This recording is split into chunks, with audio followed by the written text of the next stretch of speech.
हमने economic survey में अभी तक एग्रीकल्चर हॉर्टिकल्चर ये दो डोमेन कर लिए थे। ठीक है, इसके अलावा फॉरेस्ट्री कर लिया था, वाटर मैनेजमेंट कर लिया था। आज हम लोग इंडस्ट्रीज को पे करेंगे। इसी के साथ साथ हम जो मेंस का HPGK है उसको भी कवर कर लेंगे, क्योंकि इकोनॉमिक्स GS3 में काफी सारे सवाल इसके अंदर रहते हैं और इकोनॉमिक सर्वे के साथ अच्छा खासा इंटीग्रेशन इसका है। तो इसको एक साथ ही करेंगे। बाद में HPGK की जब आपकी मेंस की क्लासेस मेरे साथ चलेंगी फिर इस वाले पोर्शन को स्किप करेंगे। तो इंडस्ट्रीज काफी डिटेल में हम लोग करेंगे। तो दो क्लासेस, आज की और नेक्स्ट क्लास, इन दोनों क्लासेस में इंडस्ट्री ही हो पाएगा। इसमें हम लोग कुछ प्रीवियस ईयर के ट्रेंड देख लेंगे मेंस के कि किस तरह से क्वेश्चन आए थे। और इसी के अंदर सबसे इंपॉर्टेंट पार्ट क्या है कि इंडस्ट्री से, जैसे इकोनॉमी GS3 के अंदर हमारे पास सबसे बड़ा चंक है, उस चंक के अंदर तकरीबन 8 सवाल इकोनॉमी में GS3 से आते हैं। उस 8 में भी जनरली जो इतनी बड़ी इकोनॉमी आप लोगों ने पढ़ी है उसमें से 4 सवाल ही आते हैं। 20 नंबर का एक सवाल 100% आता है। उसके अलावा उसके अंदर 4 नंबर के सवाल आते हैं, 8 नंबर के सवाल जनरली नहीं रहते। जो हिमाचल की इकोनॉमी है GS3 के अंदर, जो हिमाचल स्पेसिफिक इकोनॉमी जिसका सिलेबस अभी आपके सामने दे रखा है, इसमें से 8 नंबर के सवाल काफी सारे आते हैं और हर साल उतना ही इसका वेटेज है जितना ओवरऑल इकोनॉमी का है। तो बहुत रिवॉर्डिंग है कि इन दो क्लासेस से जो आज हम करेंगे और नेक्स्ट सैटरडे को करेंगे, इसमें से अकेले 8 में से 4 सवाल आप लोगों के कवर देंगे। तो इसलिए भी ये इंपॉर्टेंट रहेगा। इसमें जो प्रीलिम्स वाला जो मसाला है वो प्राइमरीली विशाल सर ने जो आपको चैप्टर नंबर 2 चैप्टर नंबर 3 पढ़ाए हैं उसको थोड़ा सा मैं ओवरव्यू लूंगा, क्योंकि इसमें इंडस्ट्रीज के कुछ एक डेटा दे रखे जिसके ऊपर पहले भी क्वेश्चन आए, तो उनको मैं भी कवर करवाऊंगा। प्रीलिम्स वाला डेटा विशाल सर ने उसमें कवर किया हुआ है। हम लोग मेंस के पर्सपेक्टिव से प्राइमरीली करेंगे। इनके अंदर जो स्कीम बेस्ड क्वेश्चन आते हैं इकोनॉमिक सर्वे में, कई सारे क्वेश्चन आते हैं। जैसे एग्रीकल्चर से जो क्वेश्चन आते हैं इकोनॉमिक सर्वे के, वो कुछ एक डेटा बेस्ड आते हैं जो मैंने आपको करवाया भी है। स्कीम बेस्ड भी आते हैं। ऐसे ही इंडस्ट्री से जो क्वेश्चन है वो कुछ प्राइमरीली डेटा है जो मैं करवाऊंगा, और स्कीम बेस्ड वो वाले एरियाज को भी प्रीलिम्स के दृष्टिकोण से कवर करेंगे। लेकिन जो मेजर फोकस है वो GS3 का जो सिलेबस, इकोनॉमिक्स GS3 का जो सिलेबस प्रपोज्ड है उसको मैं कवर करवाऊंगा, क्योंकि वो ऐसा एरिया है कि हम लोग जब बच्चों की रैंक इंप्रूवमेंट के लिए काम करते हैं तो इस वाले पोर्शन पे ही टारगेट करते हैं। जैसे इस बार भी जो मार्क्स आए, आ जाओ, इस बार भी जो मार्क्स भी आए हैं और पिछले 3 साल से हम देख रहे हैं, GS3 में आप लोगों की क्लासेस में बोलता भी था एग्रीकल्चर पढ़ाते वक्त या एनर्जी पढ़ाते वक्त, सबसे हाई स्कोरिंग है। इस बार ऑल्दो कमीशन ने मार्किंग बहुत टाइट करी, ज्यादा मार्क्स नहीं दिए।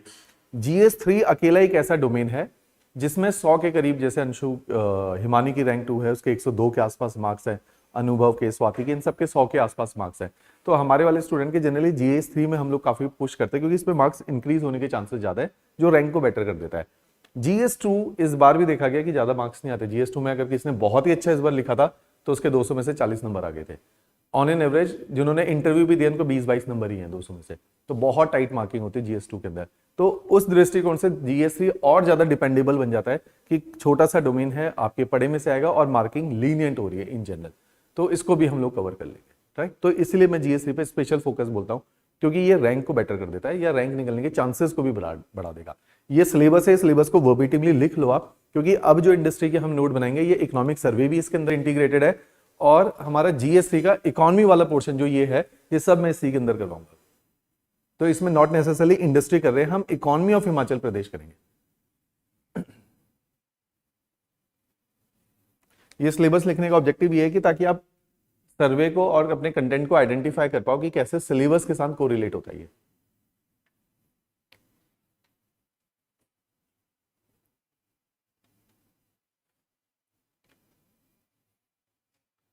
एक मिनट, जैसे जो लास्ट लाइन है, appraisal of education, health, physical and financial infrastructure, ये सब आपके इकोनॉमिक सर्वे के चैप्टर्स हैं, एजुकेशन, हेल्थ। तो आप इस दृष्टिकोण से इन चैप्टर्स को पढ़ेंगे।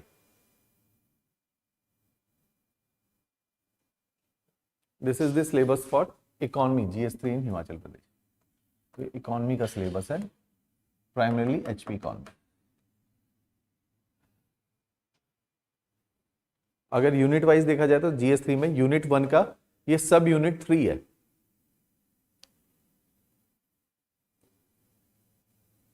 तो हर साल 4 क्वेश्चन के आसपास इसमें से आएंगे, इतने से पोर्शन से। अक्षय तुम बड़े टाइम बाद दिखे, है ना? अतर तुम वापस आ गए।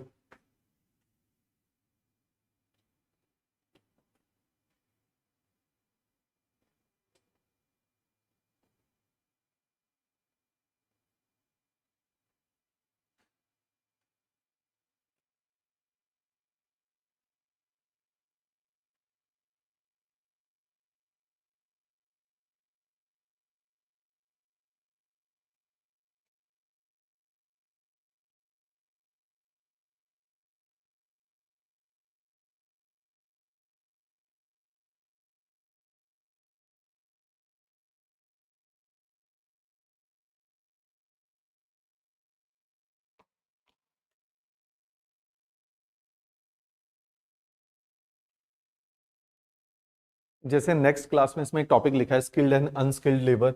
नेक्स्ट क्लास में मैंने एक चैप्टर नंबर 10 है I guess, chapter number 10 cover करवाना है। उसके अंदर एम्प्लॉय लेबर के ऊपर ही वो पूरा एक चैप्टर है। इसके ऊपर क्वेश्चन भी आया हुआ लेबर रिफॉर्म करके।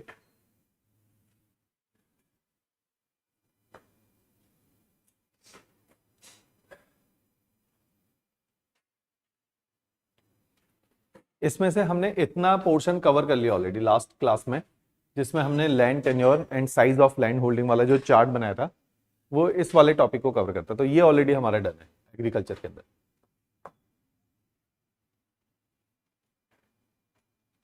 जैसे अगली क्लास में मैंने बोला लेबर वाले टॉपिक को कवर करना है। चैप्टर नंबर 11 को हाइड्रो पोटेंशियल, इस वाले टॉपिक को कवर करेंगे हम लोग।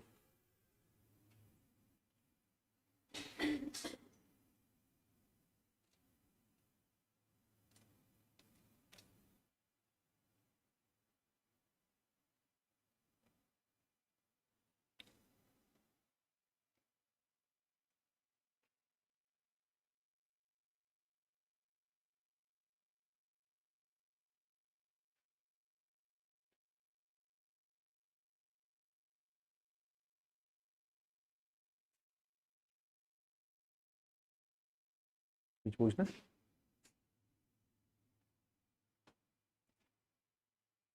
देन इसी में नेक्स्ट स्लाइड एक बार देख लेते हैं। जो PYQs हमारे पास आए थे, एक बार इसको थोड़ा सा ब्रॉडली डिस्कस करेंगे ताकि आपको सिलेबस से कोरिलेट करना आएगा। रिया, अर्जुन का है, अर्जुन इसका रिमोट का है, जल्दी से ला। देखिए अभी जो हम लोगों ने टॉपिक देखे, इसी में से क्वेश्चंस अगर आप देखोगे तो डायरेक्टली कोरिलेट होते हुए सवाल आए थे। जैसे major problem and prospects of hydro power, ये हम लोगों ने करना भी है, और एज इट इज आपके इकोनॉमिक सर्वे का चैप्टर नंबर आई गेस 11 ये दे रखा है। ये अभी मैंने आपको क्लास में करवाना है कि हिमाचल के अंदर इंडस्ट्रियल ग्रोथ नहीं हो रही है, तो ना होने के पीछे क्या कारण है जिसकी वजह से इंडस्ट्रीज डेवलप नहीं हो पा रही। तो होस्ट ऑफ फैक्टर है, 7-8 फैक्टर हम इसमें से आइडेंटिफाई करते हैं। ये काफी ज्यादा पॉपुलर क्वेश्चन है, तकरीबन हर ऑल्टरनेट ईयर रिपीट होता है कि कौन सी मेजर इंडस्ट्री हिमाचल प्रदेश की है। इस बार सर्वे ने 8 इंडस्ट्रीज को आइडेंटिफाई किया कि ये थ्रस्ट एरिया रहेंगे गवर्नमेंट के, उसमें भी ये इंडस्ट्री फिर दोबारा से कवर होगी। फिर जैसे एक आपका भी टॉपिक था जिसमें कॉटेज इंडस्ट्री आपने लिखा, तो इकोनॉमी में भी पढ़ा है आपने MSME की परिभाषा। हिमाचल प्रदेश के लिए मैं कई बार बोलता हूँ कि MSME एक सूटेबल मॉडल है जिसकी वजह से एम्प्लॉयमेंट जनरेट हो सकता है, तो उसमें भी ये वाला टॉपिक कवर होगा हमारे पास। ये इसी साल का क्वेश्चन है। जैसे ये क्वेश्चन टफ कैटेगरी का क्वेश्चन है, ये जनरली इस तरह के क्वेश्चन हम लोग भी क्लासेस में नहीं करवा पाते। जैसे इसमें पर्टिकुलरली ना किसी पर्टिकुलर सेक्टर की परफॉर्मेंस या असेसमेंट पूछी है। जब किसी भी सेक्टर की परफॉर्मेंस या असेसमेंट पूछी जाएगी, ठीक है मेरी जेब में, सॉरी, तो किसी भी सेक्टर की परफॉर्मेंस या असेसमेंट पूछी जाएगी तो वो जनरली टफ रहता है, क्योंकि इसमें ना डेटा कोट करते हुए क्या परफॉर्मेंस बताओगे कि प्रीवियस 3-4 साल पहले ये डेटा था, तो ये इस तरह से इंडस्ट्री परफॉर्म करी थी, इतना ज्यादा इंप्लॉयमेंट जनरेट हुआ, इतनी प्रोडक्शन करी है, तो उसमें डेटा स्पेसिफिक होता है। जनरली इतनी सारी इंडस्ट्री होती है कि सबके डेटा हम लोग भी नहीं करवा पाते और आप लोग भी रियलिस्टिकली याद नहीं कर पाते, तो इस तरह का क्वेश्चन जनरली क्लासेस में कवर नहीं हो पाता। ऐसे ही एक और क्वेश्चन आया था खादी इंडस्ट्री के ऊपर बेस्ड, ऐसा ही क्वेश्चन था, ये रहा, performance of khadi and village industry. इसमें थोड़ा बहुत तो लिखा जा सकता है क्योंकि कॉटेज इंडस्ट्री वो मैं डिटेल में करवाता हूं, तो उसमें खादी हम लोग करवाते हैं, लेकिन इस तरह की और कई सारी इंडस्ट्री जो हम लोग नहीं कवर करवा पाते, तो ऐसे क्वेश्चन आ भी सकते हैं पढ़े में, सर ज्यादा चांसेस हैं कि नहीं भी आएंगे अगर बहुत स्पेसिफिक हो जाएंगे। तो इस तरह से एक आध क्वेश्चन होगा जो आपका छूट भी सकता है इसी में। अब जैसे ये वाला इनिशिएटिव है कि फाइनेंशियल इंक्लूजन इनिशिएटिव, आजकल जैसे हम लोग अपनी मैगजीन को रीस्ट्रक्चर कर रहे, लास्ट ईयर से हम चाहते थे, और पूरे पैन इंडिया के लेवल पे बहुत सारे ऐसे इनिशिएटिव आ रहे हैं जिसमें गवर्नमेंट पोर्टल क्रिएट कर रही है, वेबसाइट्स क्रिएट कर रही है, not necessarily for financial inclusion but e governance एक हमने ब्रॉड कैटेगरी निकाली थी पैन इंडिया लेवल पे। ऐसे ही हिमाचल की सरकार भी बहुत सारे ई गवर्नेंस के इनिशिएटिव ले रही है, उसी में एक इनिशिएटिव है फाइनेंशियल इंक्लूजन को लेके, तो इसको वहां से हम लोग कवर करते हैं। अदरवाइज GS3 के अंदर आप फाइनेंशियल इंक्लूजन अदरवाइज भी इसको डिटेल में ही पढ़ते हैं।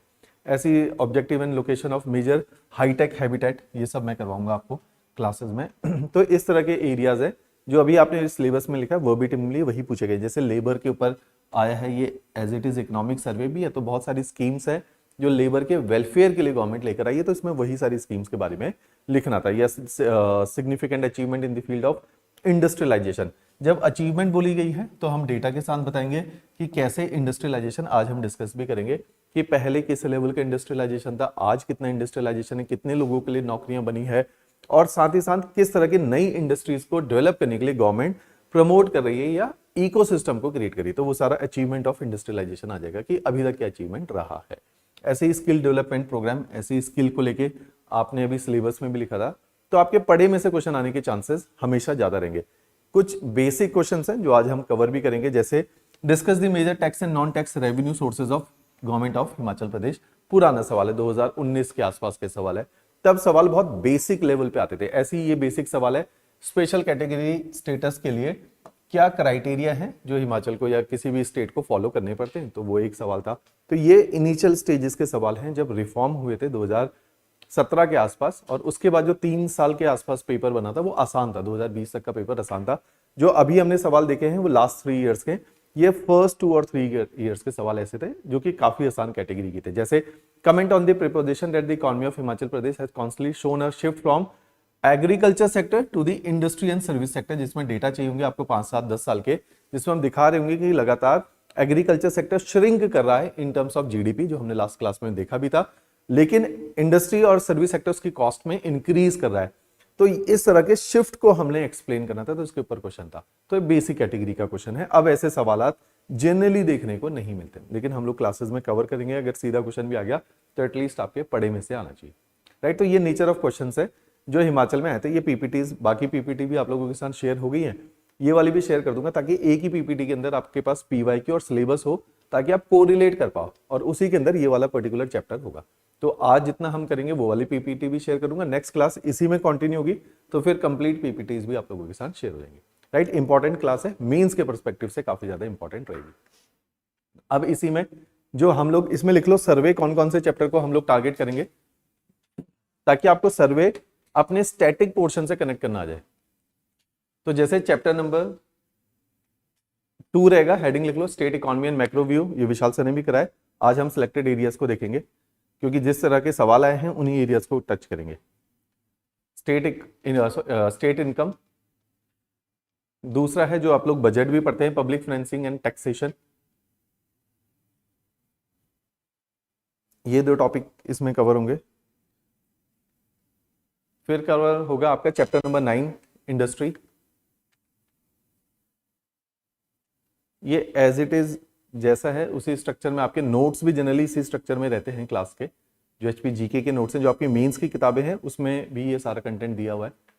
और ऐसे ही चैप्टर नंबर 10 पावर, ये कवर करेंगे। Chapter number 10 power, chapter number 11 labour and employment.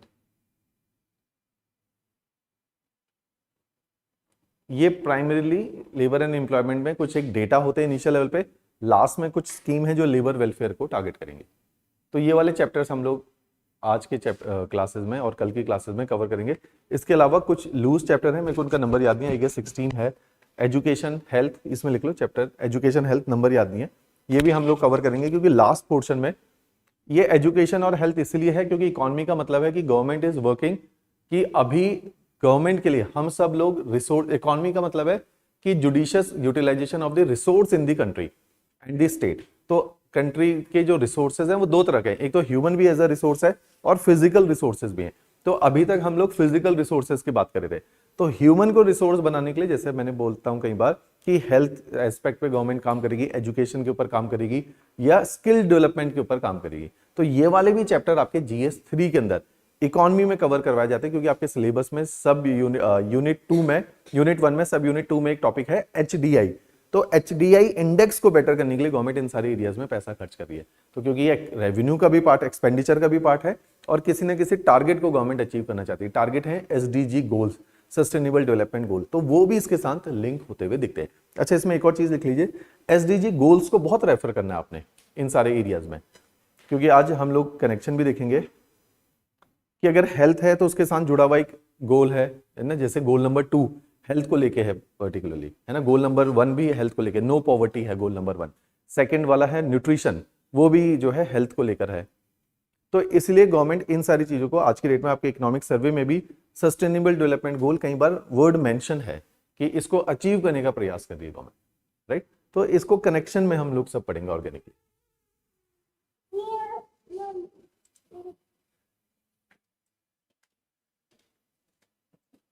चलिए starting with the very first part that is second chapter, जिसमें हम इकोनॉमी का मैक्रो व्यू लेंगे। इस मैक्रो व्यू में हम इकोनॉमी के, अभी ये सेक्टर क्यों ले रहे, अगर तो क्वेश्चन मेंस में बहुत बेसिक आ जाए, जैसे पहले भी आया हुआ है कि tax and non tax source of revenue भी बता दो और थोड़ा बहुत डेटा भी लिख दो। अगर सिंपल ही आ जाता है कि इकोनॉमी में हमारे कितने सेक्टर इन्वॉल्व हैं और उनका, अगर उन्हें सिंपल है कि कितने सेक्टर हमारी इकोनॉमी के हैं और किस तरह से उनका बाइफर्केशन है एम्प्लॉयमेंट को लेके, या people engage in that particular sector, या उनका कंट्रीब्यूशन इन दी जीडीपी, तो उसके लिए आपको डेटा एक जगह पे चाहिए होगा। तो हमारे पास अब आपने डेटा ही लिखते जाना है। इस टाइम पे जो इकोनॉमी है हिमाचल की, दैट इज ऑफ, ये डेटा लिख लो, ये प्रीलिम्स में ये वाले डेटा बहुत पूछे जाते हैं। अभी हिमाचल की इकोनॉमी जो जीएसडीपी है 2,07,430 करोड़ की इकोनॉमी का साइज है अभी हिमाचल की। अब इसी इकोनॉमी के साइज में हम 3 प्रकार के सेक्टर्स लिख लेंगे और उनके करॉस्पॉन्डिंग उनका जीडीपी कंट्रीब्यूशन लिख लेंगे। अगर सेक्टर लिखेंगे तो 3 sector, primary, secondary and tertiary, इस तरह से 3 सेक्टर लिख लो और इनका फिर कंट्रीब्यूशन इन जीडीपी लिखेंगे। तो प्राइमरी सेक्टर जिसमें कई सारे पार्ट इन्वॉल्व हैं, जिसका एक एस्पेक्ट हम कर चुके हैं एग्रीकल्चर, हॉर्टिकल्चर, फॉरेस्ट्री, फिशिंग, ये सब प्राइमरी सेक्टर का पार्ट है। इस प्राइमरी सेक्टर में हमने लास्ट टाइम ये डेटा लिखा था 58.71% पीपल इन्वॉल्व है। सेकेंडरी सेक्टर, अगर ये मैट्रिक्स आप बनाओगे तो सेकेंडरी सेक्टर में लिखोगे जितने लोग इन्वॉल्व हैं 16.94% people are involve in secondary sector and 24.35% people involve in tertiary sector.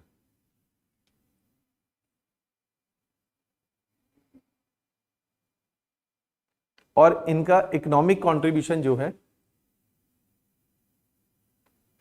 Agriculture का आई गेस 13 पॉइंट समथिंग था, जो लास्ट डेटा हम लोगों ने लिखा था, अभी आगे दे रखा होगा कहीं पर। सेकेंडरी सेक्टर का लिख लो 41.98, टर्शरी 44.08%। इसी में हम देखते हैं कि एग्रीकल्चर में लोग ज्यादा इन्वॉल्व हैं और आउटपुट कम है, जिसको हम लोग एक इकोनॉमिक्स के टर्म से डिफाइन करते हैं डिसगाइज्ड अनएम्प्लॉयमेंट। और ये इकोनॉमिक सर्वे ने भी ये टर्म को आइडेंटिफाई किया और लिखा कि agriculture sector is railing under disguised unemployment. तो गवर्नमेंट चाहती है कि धीरे धीरे ये लोग एग्रीकल्चर से बाहर निकल के सेकेंडरी और टर्शरी सेक्टर में एंगेज हो जाए या एब्जॉर्ब हो जाए। तो गवर्नमेंट अब जितने इनिशिएटिव अब हम चैप्टर नंबर 9 के अंदर पढ़ेंगे वो इसी प्रयास से है कि एम्प्लॉयमेंट जनरेशन इसलिए करना है, नॉट नेसेसरली कि जो नए लोग इकोनॉमी के अंदर पैदा हो रहे हैं उनके लिए एम्प्लॉयमेंट करना है, बल्कि गवर्नमेंट चाहती है कि एग्रीकल्चर को छोड़ के लोग इन सेक्टर्स के अंदर आ जाए। राइट, तो ये डेटा होंगे, इन डेटा के बेसिस पे हम चीजों को जस्टिफाई करेंगे।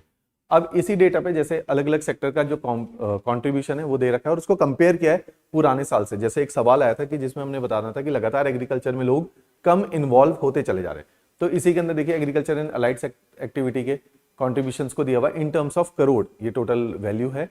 ये नॉट नेसेसरली सारी वैल्यू याद रखनी, बस हम इस पर एक बार दृष्टि डाल रहे हैं कि किस तरह से इसका कॉन्ट्रीब्यूशन रहेगा, क्योंकि 2 लाख करोड़ की जो हमने इकोनॉमी बताई है उस इकोनॉमी में ये बाइफर्केशन किया गया। राइट, इसी में एक डेटा, हाँ। अब जैसे एग्रीकल्चर सेक्टर, प्राइमरी सेक्टर जिसको हम लोगों ने डिफाइन किया था, प्राइमरी सेक्टर को हम लोग डिफाइन करते थे ज्योग्राफी में ऐसा सेक्टर जो डायरेक्टली नेचर के ऊपर डिपेंडेंट है, जिसमें एग्रीकल्चर एक पार्ट है, माइनिंग एंड क्वेरिंग भी इसका एक पार्ट है, जो कि हिमाचल के अंदर काफी कम है। ये इस चीज से कोरिलेट करता है कि Himachal is a resource deficit state. ये बाद में हिमाचल के लिए एक बहुत बड़ा इंडस्ट्रियल इंपेडिमेंट बन के सामने आएगा कि जब हम चैलेंजेस ऑफ इंडस्ट्रीज लिखेंगे, एक बहुत बड़ा चैलेंज है, ये आपको डेटा वहां पे कोट करना पड़ेगा। जब आप बोलोगे कि हिमाचल में रिसोर्सेज नहीं है, ये इस बात से पता चलता है कि माइनिंग एंड क्वेरिंग जो है हिमाचल के अंदर बहुत कम कंट्रीब्यूट करता है। तो इसका मतलब है हिमाचल के अंदर रिसोर्सेज नहीं है, नेचुरल रिसोर्सेज नहीं है, जिसकी वजह से मेटलर्जिकल बेस्ड इंडस्ट्रीज, लिख लोगे, मेटलर्जिकल बेस्ड इंडस्ट्रीज डेवलप नहीं हो पा रही। तो अगर हम ये बात बोलेंगे, ये इंटरव्यू में भी जनरली ये वाला पोर्शन बहुत ज्यादा पूछा जाता है, क्योंकि एम्प्लॉयमेंट, इन्फ्लेशन, इंडस्ट्रियलाइजेशन, ये टारगेटेड एरियाज होते हैं इंटरव्यू के।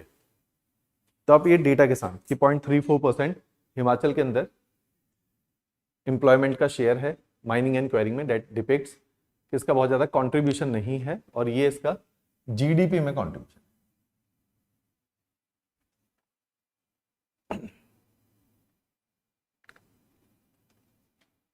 ये वाला विशाल सर ने भी पोर्शन पढ़ाया होगा, अभी मैं भी इसको डिटेल में बताऊंगा।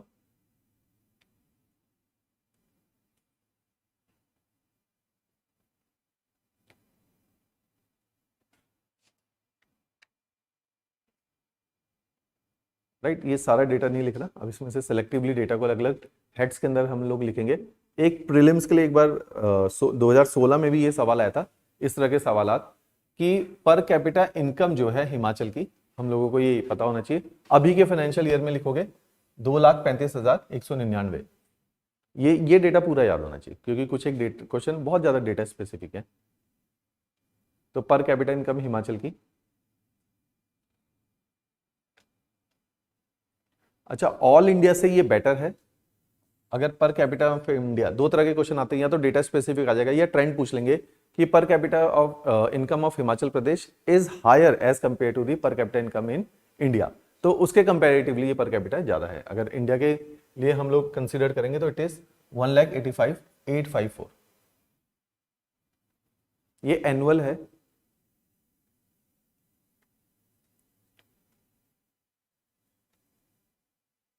अच्छा, दूसरा एक तो इसमें आ गया कि अगर पूछा जाएगा कि पर कैपिटा इनकम हिमाचल की ज्यादा है नेशनल एवरेज से, दूसरा है जो ग्रोथ रेट है पर कैपिटा इनकम की नेशनल एवरेज से वो कम है। तो मींस पूरे नेशन की जो इनकम है वो तेजी से बढ़ रही थी as compare to Himachal Pradesh, तो ग्रोथ रेट जो है वो कम है नेशनल से। तो दो तरह से सवालात बनाए जा सकते हैं। अगर क्वेश्चन को और टफ किया जाएगा तो हमें तो हमें पर कैपिटा तो याद होगी, ग्रोथ रेट के बारे में नहीं पता होगा। तो नेशनल ग्रोथ रेट से हिमाचल की ग्रोथ रेट कम है। तो इसका मतलब क्या है कि पूरे इंडिया की इकोनॉमी जिस तेजी से बढ़ रही है उस तेजी से हिमाचल के अंदर इकोनॉमी बूम नहीं हो रही है या एक्सपेंड नहीं हो रही है। राइट, अभी इसको डेटा के बेसिस पे भी हम लोग, बजट भी आप लोगों ने पढ़ लिया है, तो हम लोग देखेंगे कि किस तरह से कैपिटल इन्वेस्टमेंट हिमाचल में गवर्नमेंट की पहले से कम होती चली जा रही है। तो अगर कैपिटल इन्वेस्टमेंट कम होगी ये बहुत अच्छा साइन नहीं है, क्योंकि जब हम इकोनॉमी को पढ़ते हैं तो दो तीन तरह के खर्चे सरकार के रहते हैं। एक फिक्स्ड कॉस्ट है जिसको हम रेवेन्यू एक्सपेंडिचर बोलते हैं, जिसमें तनख्वाहें हैं, पेंशन है।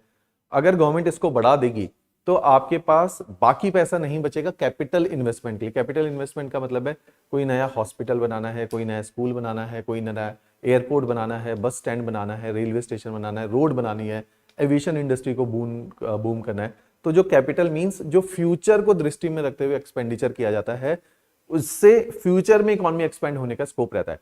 अगर गवर्नमेंट करंट खर्चे ही करते चली जाएगी और फ्यूचर को दृष्टि में रखते हुए कैपिटल एक्सपेंशन को एक्सपेंड नहीं करेगी तो फ्यूचर, आज तो पैसा कमाएगा स्टेट, लेकिन 4-5 साल के बाद स्टेट पैसा कमाना कम कर देगा, क्योंकि जिस लेवल की इकोनॉमी स्टेट को चाहिए 5 साल के बाद वो नहीं पहुंच पाएंगे लोग।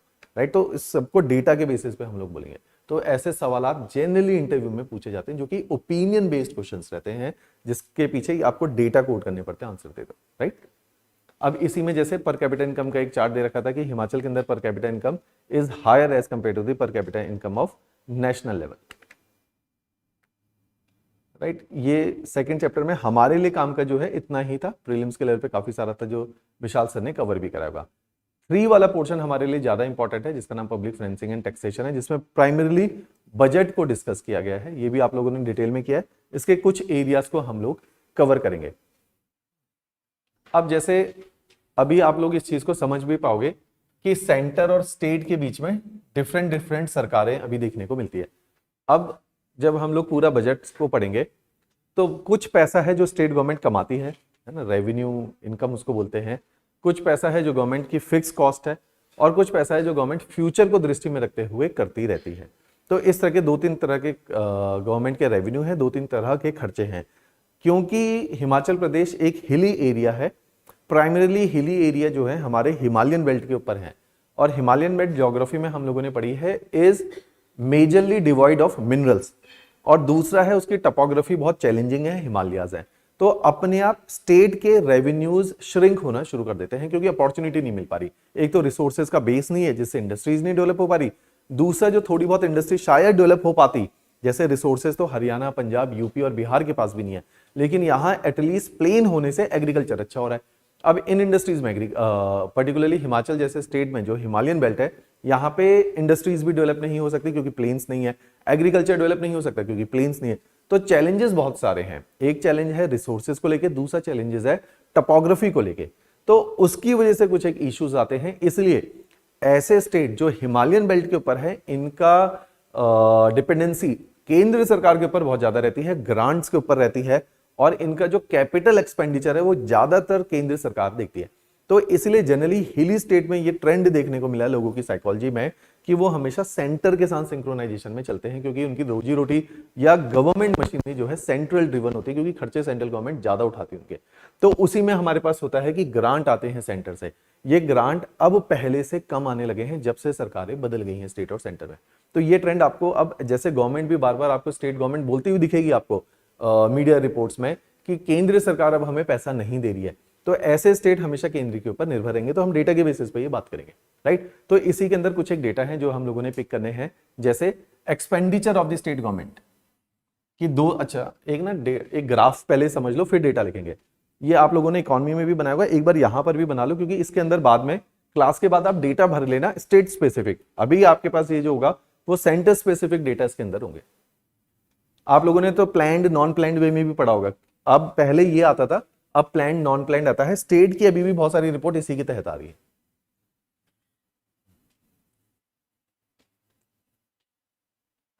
इसको बाद में क्लास के बाद, अभी आप लोग डेटा लिख लो, बाद में इसी के अंदर फिल कर लेना ताकि आपको याद रहे। ये एज इट इज क्वेश्चन आने के पूरे पूरे चांसेस होते हैं इसके लिए।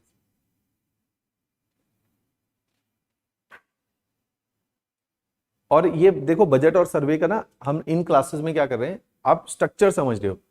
अगले साल जब आप पेपर दोगे या अटेम्प्ट दोगे तो आपको खुद ये स्ट्रक्चर एक बार समझ आएगा, आपको डेटा चेंज करने हैं बस, तो डेटा निकालने आ जाएंगे। तो अगर आपके पास ये स्केलेटन बन जाएगा, ढांचा बन जाएगा, तो इन फ्यूचर डेटा याद रखने भी आसान हो जाएंगे।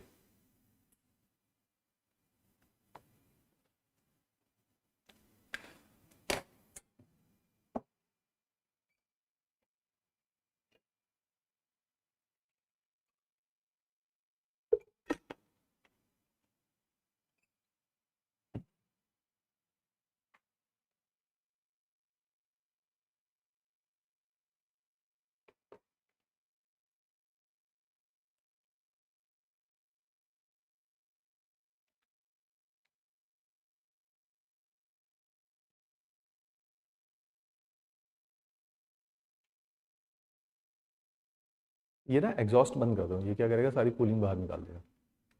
यहाँ पे ना बटन लगा हुआ है, स्विच लगा हुआ है, वहां से बंद हो जाएगा।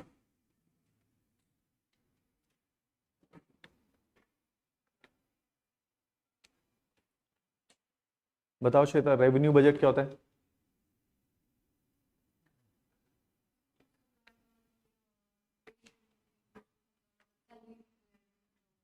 ठीक है, वो तो एक्सपेंडिचर हो गया।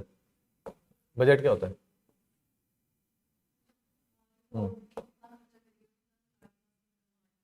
ठीक है, देखो दो तीन है, जैसे आप लोग अपने जो तुम्हें घर से पैसे मिलते हैं उसका हिसाब किताब समझ लो, ये भी सेम रेप्लिका है। जैसे लेट सपोज एक आपकी फिक्स्ड कॉस्ट है रहने की, फिर आपकी एक कॉस्ट है जो कपड़े लत्ते और ये कैंटीन में तुम पैसा उड़ाते हो उसके लिए है, तो जो एडिशनल है जिसके बिना भी गुजारा हो सकता है ना, एक वो कॉस्ट है, तो वो भी तुम्हारी एक कॉस्ट C2 आ गई। फिर एक कॉस्ट है जो तुम फ्यूचर को देखते हुए खर्च कर रहे हो, जैसे तुमने कोचिंग में पैसा लगाया तो फ्यूचर को देखते लगाया कि फ्यूचर में बन जाएंगे तो पैसा वसूल हो जाएगा, तो वो कॉस्ट नंबर 3 हो गई। बिल्कुल देसी ढंग से समझो, जो फिक्स्ड कॉस्ट है दैट इज द कॉस्ट जिसमें गवर्नमेंट कोई भी लेवरेज नहीं ले सकती। ये कॉस्ट कौन सी है कि तनख्वाहें देनी ही पड़ेंगी, पेंशन देनी ही पड़ेगी, आपने जो लोन ले लिए हैं उसका इंटरेस्ट भरना ही पड़ेगा। तो ये होता है रेवेन्यू एक्सपेंडिचर, जिसके बिना गवर्नमेंट का गुजारा, मतलब ये तो देना ही, इतना पैसा तो आप इससे कम नहीं कमा सकते, रेवेन्यू एक्सपेंडिचर। अब गवर्नमेंट के साथ क्या चल रहा है, हिमाचल की गवर्नमेंट में जितना आपका खर्चा है रेवेन्यू एक्सपेंडिचर, तकरीबन उतना पैसा कमा रहे हो, जो कि बहुत नेक टू नेक चल रहा है। तो ऐसे में गवर्नमेंट डेफिसिट के अंदर जा सकती है और जा रही है, राइट। तो इसको दो तरीके, या तो फिर कॉस्ट कम कर दो अपनी फिक्स कॉस्ट, या दूसरा है पैसा कमा के लाओ। तो प्रेजेंट सरकार ने एक, जो केंद्र सरकार अचानक से क्यों पैसा देना बंद कर देगी, क्योंकि उसको लगेगा यार ये हमारे हिसाब से नहीं चल रही सरकार। तो आज की डेट में केवल हिमाचल की बात नहीं है, सारे स्टेट्स में एक फ्री बीज का कॉन्सेप्ट आ गया। जैसे पंजाब में आ गया, दिल्ली में आ गया कि सरकार कुछ एक चीजों में बिजली फ्री कर दी, पानी फ्री कर दिया। अब इसकी कॉस्टिंग सरकार को बियर तो करनी पड़ेगी, बिजली पानी तो दे ही रहे हो आप। तो जैसे पंजाब की सरकार ने अपना अचानक से जो है रेवेन्यू एक्सपेंडिचर इंक्रीज कर दिया, लेकिन इनकम तो बढ़ाई नहीं अपनी। सेम हिमाचल की सरकार ने किया, जो अभी हम देखेंगे, फिक्स कॉस्ट इंक्रीज कर दी, पेंशन का बर्डन ले लिया। अब वो पेंशन का बर्डन अचानक से 5-10% आपकी कॉस्ट बढ़ गई। 5-10% बहुत बड़ा होता है, क्योंकि कई करोड़ों की बात कर रहे हैं हम, तो उसका 5-10% बहुत बड़ा अमाउंट होता है। तो अचानक से फिक्स कॉस्ट बढ़ गई है, क्योंकि अचानक से तो सरकार पैसा एकदम से बहुत नहीं कमाने लगेगी। गवर्नमेंट एक कंपनी नहीं है जिसका रेवेन्यू 100% ही बढ़ जाएगा। गवर्नमेंट धीरे धीरे ग्रो करती है, क्योंकि गवर्नमेंट सोशलिस्ट भी चलेगी, वो बहुत सारा पैसा कमाएगी तो बहुत सारा पैसा खर्च करेगी वेलफेयर के अंदर। तो गवर्नमेंट अचानक से प्रॉफिट मार्जिन नहीं आते गवर्नमेंट के कभी भी, तो इसलिए आपकी फिक्स कॉस्ट बहुत ज्यादा अचानक से आप बढ़ा नहीं सकते हो, क्योंकि आपको पता है कि आपकी इनकम अचानक से बढ़ नहीं सकती है। तो अगर इस तरह का कल्चर आता है जिसमें हम कोई फ्री की चीज देने का वादा कर देते हैं, और अब वो फ्री की चीज के अवेल करने वाले लोग बहुत बड़ी संख्या में, क्योंकि स्टेट की अगर हम बात करें, स्टेट की जनसंख्या लेट सपोज अभी हम लोग नए डेटा के हिसाब से देखते हैं 75-80 लाख के आसपास जा सकती है। अगर उसमें 2% लोग भी सरकारी नौकरी कर रहे हैं तो एक बहुत बड़ा अमाउंट होता है। तो इतने लोगों को अचानक से गवर्नमेंट अगर पेंशन देगी, और इसमें से हम मानते हैं कि 10% लोग भी हर साल रिटायर हो रहे हैं, तो इतना बड़ा अमाउंट गवर्नमेंट को डिस्पर्स करना पड़ा है, जो कि अभी हम देखेंगे बहुत बड़ा अमाउंट देना पड़ेगा पिछले 2 साल से सरकारों को। तो गवर्नमेंट की पॉकेट पे बर्डन आ गया, उसका बर्डन तुम्हारे ऊपर आ रहा है जो पेपर नहीं निकलेंगे, क्योंकि जेब में पैसा नहीं गवर्नमेंट के पास। तो गवर्नमेंट क्या करिए, अब इंप्लॉयमेंट जनरेट नहीं कर पा रही है, तो ऐसे गवर्नमेंट कहीं ना कहीं फंस जाती है। तो इसको अभी हम डेटा के बेसिस पे देखेंगे। तो ऐसे ही फिक्स कॉस्ट होती है आपका रेवेन्यू एक्सपेंडिचर, जो सरकार ने बियर करना है। इसके अलावा एक और एक्सपेंडिचर होता है जो प्राइमरीली सब्सिडीज के ऊपर होता है। Subsidy is like a extra luxury, कि इसके बिना गुजारा हो जाएगा, नहीं भी देगी तो गवर्नमेंट हर साल इसको कहती है। जैसे हम लोगों ने लास्ट डेटा में भी देखा था कि कोई स्कीम निकाली है, उस स्कीम ने गवर्नमेंट ने कहा 1000 करोड़ का बजट दिया, लेकिन गवर्नमेंट जान के उसको टारगेट ही बजट तो एलोकेट करवा लिया, लेकिन गवर्नमेंट को पता है कि पैसे की कमी होगी इन फ्यूचर, तो गवर्नमेंट क्या करेगी, उस पर एफर्ट नहीं डालेगी, एग्जीक्यूट नहीं करेगी, बोल देगी लेकिन एग्जीक्यूट नहीं करेगी। तो क्या होगा, 1000 करोड़ में से 100 करोड़ का ही बजट खर्च हो पाएगा। तो गवर्नमेंट को पता है कि हमने वादा ज्यादा का कर रखा है और पैसा है नहीं सब्सिडी देने का। तो subsidies is like a extra luxury, तो ये रेवेन्यू एक्सपेंडिचर का पार्ट नहीं होते हैं। तीसरा पार्ट होता है जो फ्यूचर को देख के खर्चा किया जाता है, that is capital expenditure. Capital expenditure क्या होगा, रोड बनवा दी है ना, नया हेल्थ स्कीम शुरू कर दी है, जो नई स्कीम शुरू की जाती है फ्यूचर को देखते हुए, वो कैपिटल एक्सपेंडिचर है। तो इस तरह के गवर्नमेंट के खर्चे डिफाइंड होते हैं। इसी ब्रॉड फ्रेमवर्क में हम गवर्नमेंट की स्कीम्स को और डेटा को पढ़ने का प्रयास करेंगे। अब जो गवर्नमेंट की फिक्स कॉस्ट है, ये तो खर्चे वाली बात हो गई। अब पैसा कैसे कमाना है, पैसा कमाने के तरीके हैं। गवर्नमेंट पैसा कमा सकते है भैया, टैक्स ले लो सब लोगों से। अब प्रॉब्लम क्या है, हमेशा इंडिया के अंदर जैसे मैं बोलता हूं, फाइनेंशियल फेडरलिज्म बहुत ज्यादा वीक है। यूएसए के अंदर जो वहां पे जो लोग काम करते हैं, वो जो टैक्स देते हैं, इनकम टैक्स देते हैं, वो अपनी राज्य सरकार को देते हैं। हर स्टेट के अंदर टैक्सेशन अलग है, जैसे शिकागो है हाई टैक्सेशन एरिया है, कैलिफोर्निया है हाई टैक्सेशन एरिया है, क्योंकि वहां पे जॉब क्रिएशन बहुत अच्छा है। आईटी जहां पे बैठा होगा वहां पैसा भी ज्यादा मिलेगा, तो गवर्नमेंट टैक्सेस ज्यादा लेगी, ज्यादा टैक्सेस लेगी। तो इसलिए यूएसए के इंफ्रास्ट्रक्चर में, हर स्टेट के इंफ्रास्ट्रक्चर में जमीन आसमान का फर्क है। कुछ स्टेट का इंफ्रास्ट्रक्चर बहुत पुअर है, कुछ स्टेट का इंफ्रास्ट्रक्चर बहुत अच्छा है, तो उन्होंने अच्छा इंफ्रा दिया तो उसका पैसा ले रहे। तो वो इनकम टैक्स हर स्टेट का अलग है। यहाँ पे इंडिया के अंदर जो केंद्र सरकार है इनकम टैक्स कलेक्शन वो कर रही है, कॉर्पोरेट टैक्स केंद्र सरकार कर रही है, अगर इंपोर्ट ड्यूटी एक्सपोर्ट ड्यूटी केंद्र सरकार कलेक्ट कर रही है। तो मींस इस तरह का खर्चा या रेवेन्यू जनरेशन स्टेट गवर्नमेंट का नहीं है। तो सबसे बड़ा प्रॉब्लम जो स्टेट गवर्नमेंट को आता है वो रेवेन्यू जनरेशन में आता है। अब होता क्या है, जो फाइनेंस कमीशन आप लोगों ने पढ़ा है 280 आर्टिकल के अंडर, फाइनेंस कमीशन क्या करता है, वो देखता है कि पूरे साल, और वो एक मॉडल बनाता है कि आपने सेंट्रल गवर्नमेंट के पास अब एक्स्ट्रा पैसा आया, अगर केंद्र सरकार ने इंफ्रास्ट्रक्चर बिल्ड किया और उसका इनकम टैक्स सेंटर से गवर्नमेंट को गया, तो ये तो जाती हो जाएगी। तो वो कहेंगे कि जितना पैसा आपने जिस स्टेट से कमाया है, कोशिश करो उतना पैसा उस स्टेट को वापस करो, फाइनेंशियल डिसबर्समेंट करो अंडर आर्टिकल 280। फाइनेंस कमीशन ये बोलता है। तो इस तरह का मॉडल जनरली बनाया जाता है, तो वहां से भी कुछ पैसा सेंटर से फिर वापस आता है, राइट। तो इस तरह से जो है एलोकेशन हम देखने को मिलेंगे। तो जो स्टेट गवर्नमेंट है इसके पास पैसा कहां से आ रहा है, एक तो ये टैक्स से कमा के ला रही है। अब टैक्स का बड़ा प्रॉब्लम क्या, स्टेट लेवल पे पेट्रोल है, इसके ऊपर आज भी वैट लगता है, एक्साइज नहीं लग रहा, वैट लग रहा है। ऐसे ही जो आपकी शराब है उसके ऊपर एक्साइज ड्यूटी लग रही है। शराब के अलावा कोई और चीज मैन्युफैक्चर हो रही है, कोई सर्विस डिलीवरी हो रही है, आप लोग कहीं रेस्टोरेंट में खाना खा रहे हो, चिप्स खरीद रहे हो, उसके ऊपर लग रहा है जीएसटी। जीएसटी मैंने पहले भी बताया था 2 प्रकार का है, केंद्र का जीएसटी है और स्टेट का जीएसटी। तो ये कुछ सोर्स ऑफ रेवेन्यू है जो टैक्सेशन से गवर्नमेंट कमा के ला रही, तो ये taxable source of revenue government के है। इसके अलावा नॉन टैक्स है। नॉन टैक्स का मतलब है टैक्स नहीं लगाया लेकिन पैसा कमाया है। अब हर स्टेट गवर्नमेंट की और सेंट्रल गवर्नमेंट की कुछ एक कंपनीज हैं, एनर्जी जनरेशन कर रही है, हाइड्रो इलेक्ट्रिसिटी जनरेट कर रही है, बिजली बोर्ड है वो पैसा कमा के दे रहा है, वाटर सप्लाई कर रहे हैं अर्बन एरियाज में, उससे पैसा कमा के ला रहे हैं। तो इस तरह से गवर्नमेंट आपको जो फैसिलिटीज दे रही है, अब जैसे हेल्थ और एजुकेशन भी एक फैसिलिटी है, लेकिन जनरली सरकारी स्कूल की फीस या कॉलेजेस की फीस नामात्र के बराबर, उससे कुछ पैसा नहीं कमा रही। हेल्थ सेक्टर से, सरकारी हेल्थ सेक्टर से कुछ पैसा नहीं कमा रही। अदरवाइज ये फैसिलिटी है जिन पे अदरवाइज तो पैसा खर्च ही हो रहा है। तो ये भी एक तरीके हैं पैसा कमाने के। तो इस तरह से हम दो पार्ट में डिवाइड करते हैं, टैक्स एंड नॉन टैक्स। जैसे इसमें स्टैम्प ड्यूटीज हम लोग देखते हैं कि जब भी आप कुछ भी परचेज करते हो, लैंड परचेज करते हो, तो स्टैम्प ड्यूटी बहुत ज्यादा हैवी होती है, तो उससे पैसा कमाती है स्टेट गवर्नमेंट। तो ये कुछ तरीके हैं taxable and non taxable source of revenue, जो आया भी था सवाल। इसके अलावा एक तो ये तरीका गवर्नमेंट ने अपनाया, दूसरा तरीका है कैपिटल रिसिप्ट। अब जो कैपिटल रिसिप्ट है, it is majorly a kind of a loan जो अचानक से आपके बजट को इन्फ्लेट कर देगा। फॉर एग्जाम्पल, गवर्नमेंट 80 रुपए कमा रही थी रेवेन्यू एक्सपेंडिचर के माध्यम से, और उसके बाद गवर्नमेंट को लगा कि इस 80 रुपए में मेरा गुजारा नहीं होगा, क्योंकि गवर्नमेंट की फिक्स्ड कॉस्ट थी 100 रुपए और 10 रुपए की गवर्नमेंट सब्सिडी भी बांटती थी और 10 रुपए का गवर्नमेंट कैपिटल भी बिल्ड कर रही थी, इंफ्रास्ट्रक्चर बिल्ड कर रही थी।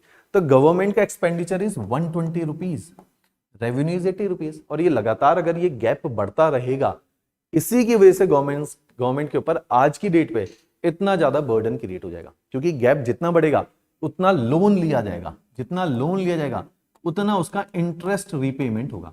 जैसे कुछ साल पहले यूरोपियन नेशंस की इकोनॉमी बहुत अच्छी नहीं है, तो जैसे स्पेन है, या एम्प्लॉयमेंट जनरेशन, अनएम्प्लॉयमेंट 35% के आसपास जा रहा है।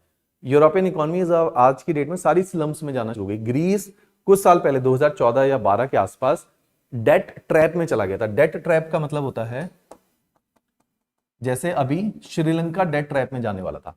डेट ट्रैप का मतलब होता है कि आपकी आमदनी 10 रुपए है और आपने जो लोन ले रखा है उसकी किस्त 20 रुपए की है, तो आप कभी भी अपने लोन को इस जन्म में नहीं उतार पाओगे। तो अगर ऐसी सिचुएशन में कंट्री चला जाता है, इसको बोला जाता है डेट ट्रैप। इंडिया भी 1991 में तकरीबन डेट ट्रैप में जा चुका था।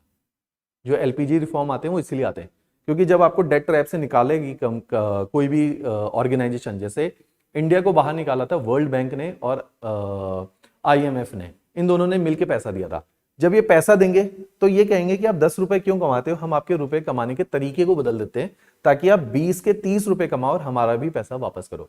इसको बोला जाता है structuring, restructuring of the country. तो रिफॉर्म्स किए जाते हैं। तो ऐसे ही ग्रीस में रिफॉर्म हुए, स्पेन में चल रहे हैं, मल्टीपल यूरोपियन नेशन में आज के डेट में स्ट्रक्चरल रिफॉर्म्स हो रहे हैं, जो कि श्रीलंका में चल रहे हैं। अब नेक्स्ट स्ट्रक्चरल रिफॉर्म्स बाकी हैं पाकिस्तान के अंदर, क्योंकि वो भी डेट ट्रैप की कगार पे पहुंच चुका है। तो इस तरह से गवर्नमेंट, स्टेट गवर्नमेंट भी, जैसे पंजाब की गवर्नमेंट तकरीबन डेट ट्रैप के कगार पे जा चुकी है। तो हर स्टेट भी डेट ट्रैप की कगार पे जाता है। जनरली सेंट्रल गवर्नमेंट उसको बचाने का प्रयास करती है कि ये ऐसा ना हो, क्योंकि वो अपने लोन को रीपे नहीं कर पाएंगे उसके बाद, तो स्टेट की इकोनॉमी डूब जाएगी पूरी तरीके से, राइट। तो अभी हिमाचल में इन्हीं डेटा के ऊपर या इन्हीं ब्रॉड लाइट में हम चीजों को समझेंगे, राइट। अच्छा, जैसे अब गवर्नमेंट है, बार बार कैपिटल एक्सपेंडिचर जैसे मैं बोलता हूं कि करना क्यों जरूरी है, जैसे करप्शन, जैसे हिमाचल में ऑल्दो करप्शन का कल्चर नहीं है, जैसे पंजाब में करप्शन का काफी ज्यादा कल्चर है, हरियाणा में बहुत ज्यादा कल्चर है। करप्शन क्या करता है, किसी भी स्टेट को डेट ट्रैप में इजीली डाल देता है। करप्शन के केस में क्या होता है, करप्शन में जो पैसा लीक होता है वो आपकी जेब से नहीं जा रहा है, वो पैसा लीक हो रहा है सेंट्रल गवर्नमेंट, स्टेट गवर्नमेंट के लेवल पे।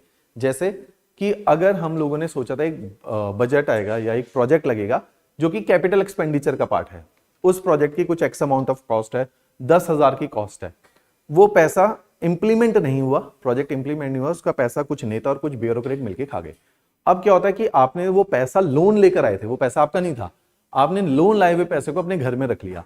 अब लोन की किस्त तो वापस ही करनी पड़ेगी, तो आगे की जो फ्यूचर गवर्नमेंट है वो उसकी किस्त तो भर रही है, लेकिन उस पैसे से जो इंफ्रा अपग्रेड होना था वो अपग्रेड नहीं हुआ। इंफ्रा अपग्रेड होता तो गवर्नमेंट इन फ्यूचर में ज्यादा पैसा कमा सकती थी। इसी शर्त पे वो पैसा लाया गया था कि वो पैसा इसलिए इकोनॉमी में पुश इन किया गया था, पंप किया गया था कि वो पैसा कमाएगा। तो आज अगर इकोनॉमी 100 रुपए कमा रही है, हमने 1000 करोड़ का लोन इसलिए लिया था कि इकोनॉमी 100 का 150 करोड़ कमा ले, लेकिन 10 साल के बाद ये 1000 करोड़ भी खत्म हो गया, इसका लोन भी वापस करना पड़ रहा है, और ये जो 150 करोड़ 150 रुपए की इकोनॉमी एक्सपेंड होनी थी वो भी नहीं हुई है, इकोनॉमी आज भी 100 रुपए के ऊपर। तो इसलिए करप्शन क्या करता है, स्टेट को खोखला करना शुरू कर देता है। तो इस तरह से अगर प्रोजेक्ट में लीकेजेस बढ़नी शुरू हो जाती है, और वो हम एक प्रोजेक्ट की बात करें ऐसे हाइड्रो प्रोजेक्ट होंगे, माइनिंग के प्रोजेक्ट्स होंगे, रोड के प्रोजेक्ट होंगे, रेलवे के प्रोजेक्ट होंगे, फूड पार्क बनना होगा, उसका पैसा आ रहा होगा। तो मल्टीपल लेवल पे पैसा आता है अलग अलग जगहों से, तो वो पैसा लीक इन होना शुरू हो जाता है। तो कुछ सेंट्रल गवर्नमेंट एड्स की फॉर्म में देती है, ग्रांट की फॉर्म में देती है, वो लीक होना शुरू हो जाता है, या लोन लाया हुआ पैसा वो लीक होना शुरू होता है। तो करप्शन इकोनॉमिकली स्टेट को खोखला कर देते हैं with the passage of time. तो इसलिए जनरली आप देखोगे उन स्टेट का इंफ्रा नहीं बिल्ड हो पाता, जैसे बिहार है, उत्तर प्रदेश है, जहां पे गवर्नमेंट करप्ट होंगी और गवर्नमेंट और ब्यूरोक्रेट के बीच में नेक्सस होगा, वो स्टेट इसलिए with the passage of time पिछड़ना शुरू होता है, क्योंकि उनका जो इंफ्रा वाला पैसा है वो जनरली जो है लीक होना शुरू होता है। और इसलिए वहां पे दो चीजें होती हैं। पहली चीज होती है करप्शन की वजह से इकोनॉमी बिल्ड नहीं हो पाई, दूसरा डिस्पैरिटी इन द इनकम। कुछ लोग इकोनॉमी बिल्ड नहीं हो पाएगी तो बहुत बड़े लेवल पे एम्प्लॉयमेंट जनरेशन नहीं हुआ, एम्प्लॉयमेंट जनरेट नहीं होगा तो इकोनॉमी के मैक्सिमम लोग एग्रीकल्चर ही करेंगे, क्योंकि और कोई काम ही नहीं मिल पाया। इसलिए यूपी बिहार में मैक्सिमम लोग आज भी खेती करते हैं, इसलिए पंजाब और हरियाणा में मैक्सिमम लोग खेती करते हैं, क्योंकि यहाँ पे कोई और एम्प्लॉयमेंट जनरेशन के लिए जो पैसा आया था, जो इंफ्रा को बिल्ड करता, एम्प्लॉयमेंट को जनरेट करता, वो नहीं खर्च हो पाया। इससे क्या होता है डिस्पैरिटी इन द इनकम।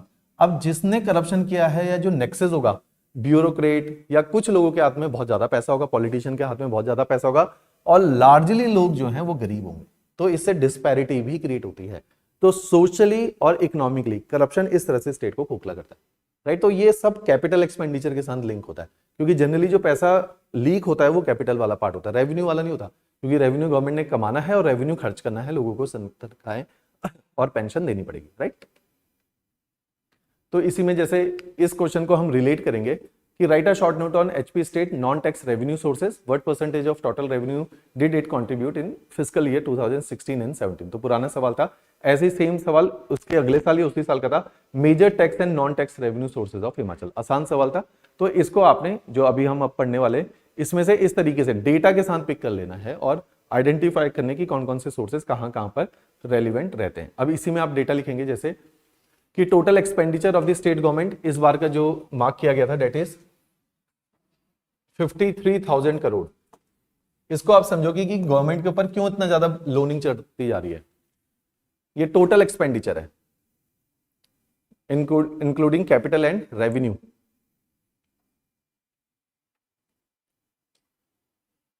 अब इसी के अंदर देखो, इसमें से 53,000 करोड़ में से 42,000 crore that is close to 80% is the revenue expenditure,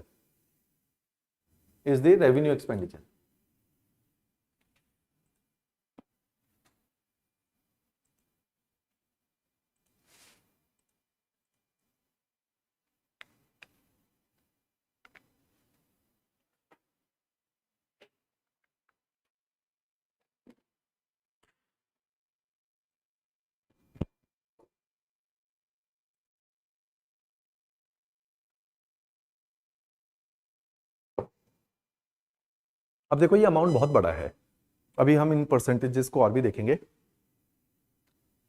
देखो इसके बाद जो बचा हुआ 10,000 करोड़ है, इस 10,000 करोड़ में से भी एक कंपोनेंट है जो सब्सिडीज के अंदर जाएगा, और कैपिटल 10% सब्सिडीज के आसपास है। कैपिटल एक्सपेंडिचर के लिए केवल 10% पैसा बच रहा है, जो बहुत बड़ा अमाउंट नहीं है। हिमाचल जैसे स्टेट में कैपिटल एक्सपेंडिचर ज्यादा होता है, क्योंकि जैसे आप लोग घर बनाते हो तो घर की कॉस्ट ऑफ कंस्ट्रक्शन ज्यादा है यहाँ पे, क्योंकि यहाँ पे हर चीज महंगी है। दूसरा, हिली टोपोग्राफी हर चीज को महंगा बना देती है। ऐसे ही इतना सा कैपिटल एक्सपेंडिचर कुछ भी नहीं होता हिमाचल जैसे स्टेट में। इजीली मैक्सिमम जो हिमाचल में डेवलपमेंट हो रही है वो स्टेट गवर्नमेंट नहीं कर रही, वो सेंट्रल गवर्नमेंट के प्रोजेक्ट्स है जिसपे पैसा खर्च हो रहा है।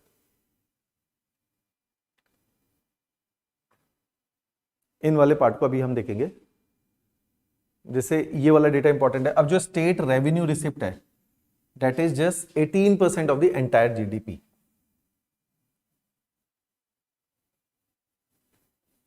रेवेन्यू रिसिप्ट मीन जो पैसा कमा के गवर्नमेंट खुद कमा के ला रही है, चाहे टैक्स से या नॉन टैक्स से, it is 18% of the entire GDP.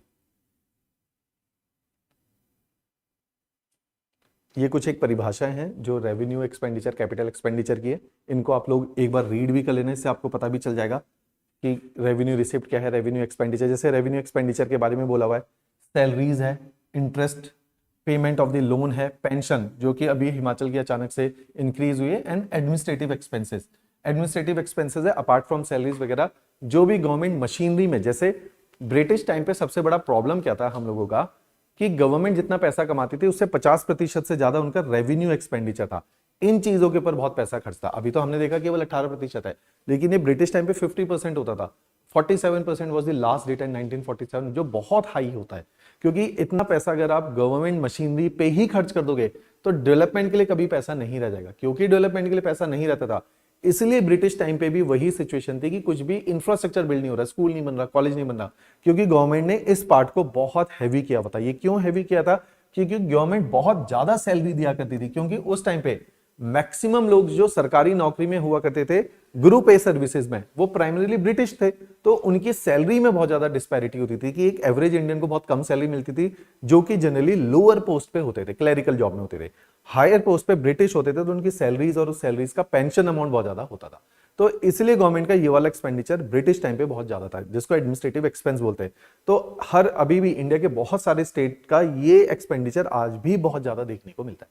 तो इसका मतलब क्या है कि उन स्टेट में आज भी ब्रिटिश जैसा काल चल रहा है। इसका मतलब क्या है कि उन स्टेट की डेवलपमेंट पिछड़ जाएगी अगर जिनका रेवेन्यू एक्सपेंडिचर परसेंटेज वाइज ज्यादा बढ़ता चला जाएगा उनके टोटल रेवेन्यू से, राइट। अब इसी में कैपिटल बजट क्या है, कैपिटल एक्सपेंडिचर क्या है, ये वाली चीज। इसी के लिए सर्वे कहता है हिमाचल के अंदर, क्योंकि दो वजहों से डेवलपमेंट बहुत डिफिकल्ट है। एक है डेवलपमेंटल कॉस्ट ज्यादा होती है, तो ज्यादा पैसा कमाना पड़ता है स्टेट को ताकि थोड़ी सी डेवलपमेंट कर पाए। दूसरा है mobilisation of the fund, means पैसा कमाने के सोर्सेज। ये चैलेंजेस हैं, स्टेट गवर्नमेंट इसको आइडेंटिफाई करती है कि डेवलपमेंट कॉस्ट ज्यादा है, और मोबिलाइजेशन ऑफ फंड मींस पैसा कमाने के सोर्सेज बहुत कम है स्टेट गवर्नमेंट के पास, बीइंग अ हिली state and a state which is having scarcity of resources. तो उसमें इंडस्ट्रीज भी डेवलप नहीं हो पा रही, तो इस चीज को इन्होंने आइडेंटिफाई किया। उसके बाद ये कहते हैं कि हमारे पास एक इन्होंने और चीज बोली थी, ये आगे भी आ जाएगा, किस प्रकार की इंडस्ट्रीज को इन्होंने सेकेंडरी सेक्टर के अंदर इन्वॉल्व किया है और जो कि प्रॉफिटेबल इंडस्ट्री गवर्नमेंट की है। अब देखो ये वाला पार्ट जो कि इंपॉर्टेंट है। अब रेवेन्यू रिसिप्ट इस टाइम पे लिखिए, गवर्नमेंट का जो पैसा कमा के ला रही है रेवेन्यू से, रेवेन्यू रिसिप्ट इज 38,000 करोड़। जैसे अभी हम लोगों ने जो आपने डेटा लिखा था देखो, that is the revenue expenditure. अब आप समझ पाएंगे कि रेवेन्यू एक्सपेंडिचर इज 53,000 करोड़। तो 15,000 करोड़ का डेफिसिट हर साल स्टेट गवर्नमेंट पे आ रहा है। परसेंटेज वाइज ये बहुत ज्यादा है कि आप कमाते हैं 38,000 करोड़ और उसका तकरीबन 40% आपका शॉर्टेज आपके पास पड़ रही है, जो आपको लोन लेना पड़ रहा है। अब इसमें से देखियो टैक्स, ये वाला सारा पोर्शन इंपॉर्टेंट है। अब टैक्स से जो आप पैसा कमा रहे हो दैट इज 21,504 करोड़। ये डेटा इंपॉर्टेंट है प्रीलिम्स और मेंस। नॉन टैक्स रेवेन्यू का पैसा,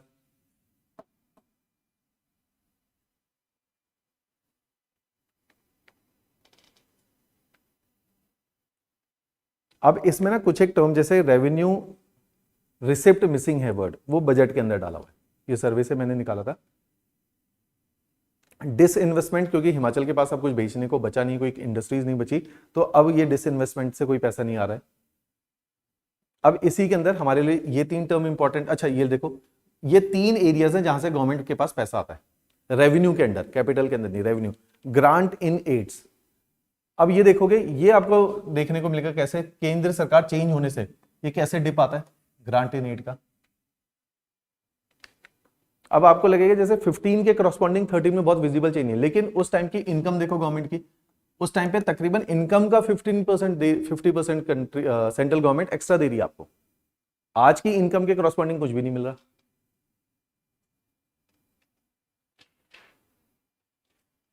राइट, अब इसी के अंदर एक और देखिए, टोटल एक्सपेंडिचर जो अभी हम आप लोगों ने लिखा भी था, दिस इज द डिस्पैरिटी।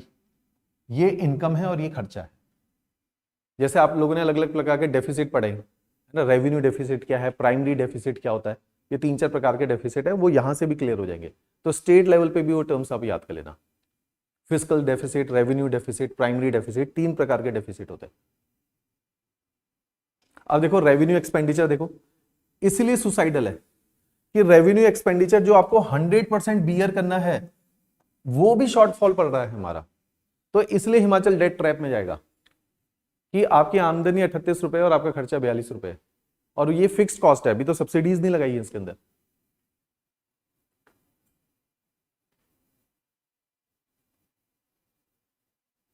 अब देखो कैपिटल एक्सपेंडिचर जो इंफ्रास्ट्रक्चर बिल्डिंग के लिए चल रहा है, ये एक्स्ट्रा लोन लेकर आना पड़ता है डेवलपमेंट के लिए।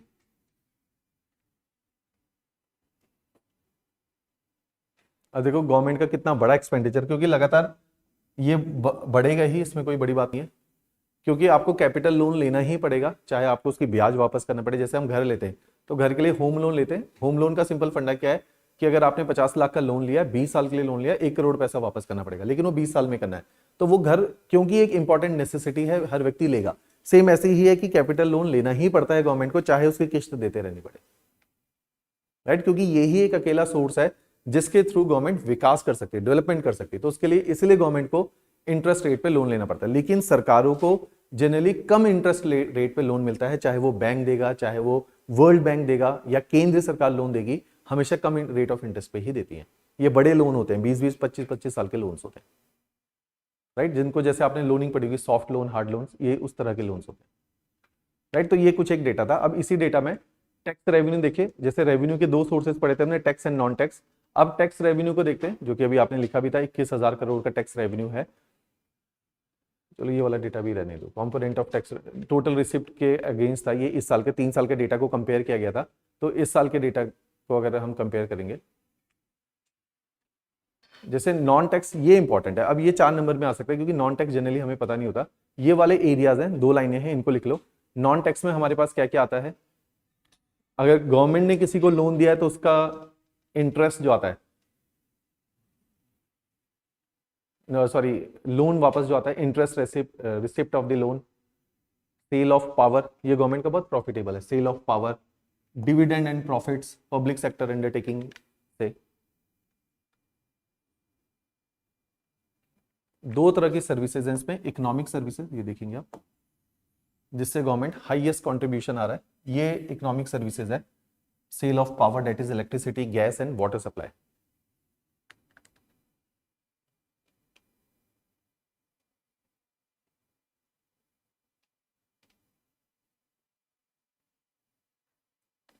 अब जैसे, अब अगर देखो, एक ना हमारे पास हिमाचल की सरकार के dividend and profit public sector undertaking बहुत ज्यादा नहीं है। रीजन है कि हिमाचल की सरकार अगर तो किसी ऐसी कब सरकारी कंपनियां होती हैं जब आपके पास इस तरह की इंडस्ट्री की रिक्वायरमेंट है जिसमें प्राइवेट सेक्टर नहीं घुस सकता।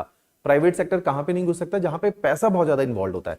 तो जनरली पावर सेक्टर, जैसे हाइड्रो पावर के अंदर स्टेट गवर्नमेंट है, लेकिन हाइड्रो पावर के साथ प्रॉब्लम क्या है कि हाइड्रो पावर आप एक लेवल तक ही महंगी कर सकते हो, क्योंकि आम लोगों से जुड़ी हुई चीज है, तो इलेक्ट्रिसिटी बहुत महंगी नहीं बेच सकते। लेकिन साउथ इंडिया के अंदर, पेनिनसुलर इंडिया के अंदर बहुत सारी ऐसी कंपनी है जिनमें स्टेट गवर्नमेंट का शेयर है। वो कंपनी क्या कर रही है? मैन्युफैक्चरिंग के अंदर है और माइनिंग के अंदर है। तो ये जहां पे रिसोर्सेज होंगे वहां पे पब्लिक सेक्टर अंडरटेकिंग बहुत ज्यादा होती है। जैसे हम जब इंडस्ट्रीज में पीएसयू पढ़ते थे, तो प्राइमरली पीएसयू हमारे साउथ इंडिया के अंदर है, चाहे आयरन एंड स्टील की पीएसयू है, थर्मल पावर प्लांट की है, हाइड्रो प्लांट्स हैं, कॉपर स्मेल्टिंग, एल्यूमिनियम स्मेल्टिंग, इनके मैक्सिमम प्लांट साउथ इंडिया में है। तो वहां पे स्टेट गवर्नमेंट के स्टेक्स होते हैं। तो यहां पे क्योंकि रिसोर्सेज नहीं है, तो हमारे पास public sector undertaking state government की ज्यादा नहीं है, जिसकी वजह से इन फ्यूचर उसका डिविडेंड एंड प्रॉफिट ज्यादा नहीं आएगा। तो इसीलिए स्टेट, अलग अलग स्टेट का अलग होता है। जैसे कर्नाटका का, तमिलनाडु का, आंध्र का, छत्तीसगढ़ का, इनका अगर आप बजट पढ़ोगे तो इनके डिविडेंड और प्रॉफिट बहुत ज्यादा होते हैं, क्योंकि इनकी कंपनीज बहुत सारी है जिसके ऊपर जिनका स्टेक है, जिनका गवर्नमेंट का। और दूसरा इससे क्या पता चलता है? गवर्नमेंट एंटरप्राइजिंग होनी चाहिए। अगर गवर्नमेंट एंटरप्राइजिंग है तो वो अपनी कंपनियां खोलती है और प्राइवेट के साथ मिलकर खोलती है, क्योंकि बहुत ज्यादा रिस्पॉन्सिबिलिटी सेंट्रल गवर्नमेंट नहीं ले सकती, तो अपना थोड़ा सा स्टेक डाल देगी। जैसे दिल्ली मेट्रो है, दिल्ली मेट्रो में दिल्ली गवर्नमेंट का भी थोड़ा सा स्टेक होगा।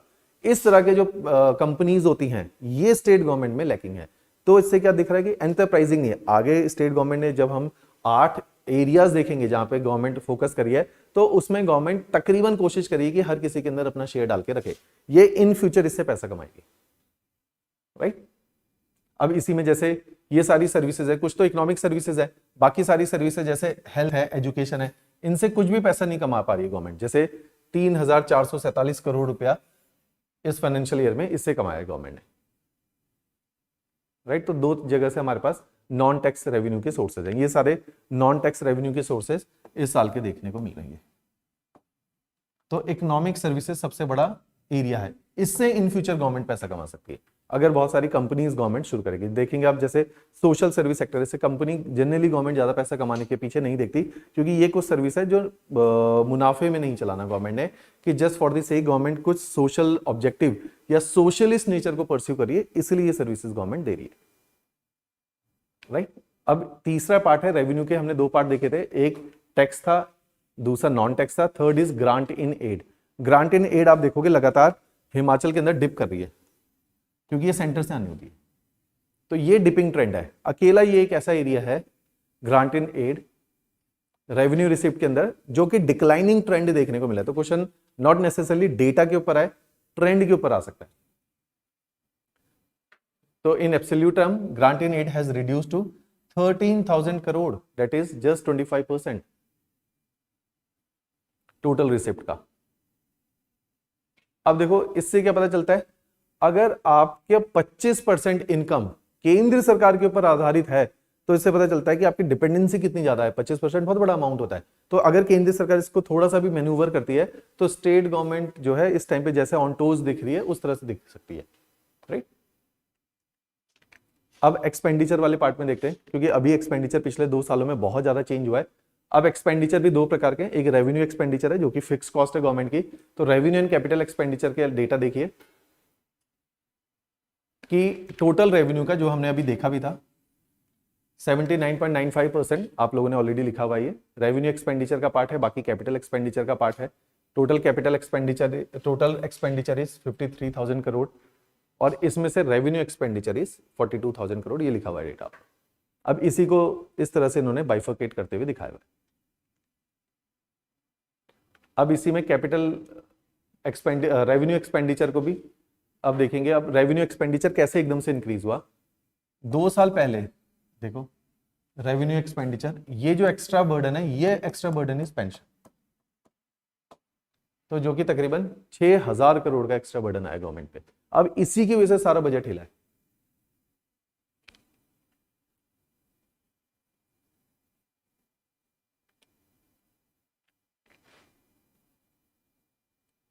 ये डेटा इंपॉर्टेंट है। Revenue expenditure is estimated to be nearly 20.59% of the entire GDP.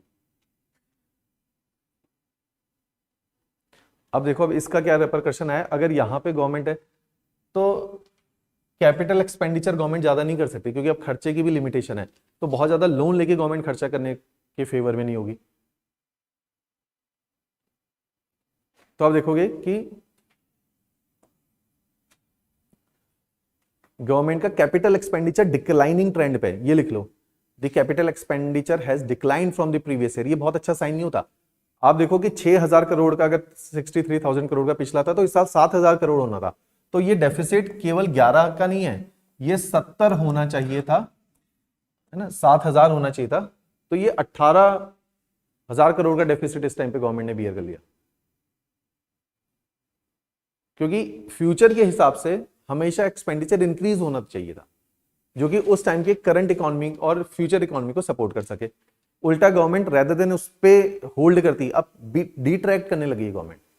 तो नेगेटिव ग्रोथ रेट है, ये आने वाले टाइम के लिए अच्छा नहीं है कि इंफ्रास्ट्रक्चर जिस तरीके से बिल्ड हो रहा था अब वो पिछड़ गया है और वो 4-5 साल के बाद उसके रिपरकशन देखने को मिलेंगे।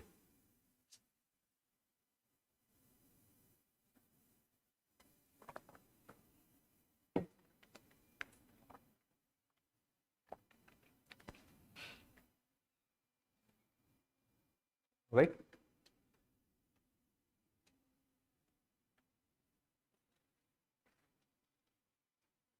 जैसे देखो ये रेवेन्यू एक्सपेंडिचर जो भी हम कंपेयर कर रहे थे, अब इसी में देखो the government spends a major chunk of its expenditure on revenue expenditure, और ये 80% हो गया जो कि अभी अब हम देख ही रहे थे। उसमें से भी 57% of the expenditure is committed expenditure, जो कि गवर्नमेंट ने बियर ही करना है except subsidies. Committed expenditure is the term they have used कि फिक्स्ड कॉस्ट जो मैं बोल रहा था वो अब इतनी होगी, जिसमें सैलरी, पेंशन और इंटरेस्ट एंड सब्सिडीज, ये 3 चीजें इसके अंदर डाल दी गई।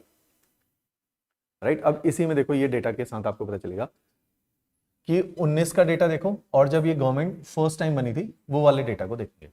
अब इसी डेटा में आप देखोगे कि सैलरी एंड वेजेस इंक्रीज हुई, उसी के साथ साथ सैलरी एंड वेजेस के अंदर एक सैलरी आ गई, एक पेंशन। हाँ, ये वाला देखो पेंशन वाला पार्ट कि अचानक से ये पार्ट एकदम से इतना ज्यादा इंक्रीज हो जाएगा। तो ये जो एक्स्ट्रा एक्सपेंडिचर है गवर्नमेंट का, और अभी ये क्यों और ज्यादा इंक्रीज होगा, अब धीरे धीरे लोग टाइम के साथ ज्यादा लोग रिटायर होना शुरू होंगे। तो ये एक्सपेंडिचर बढ़ता चला जाएगा पेंशन का।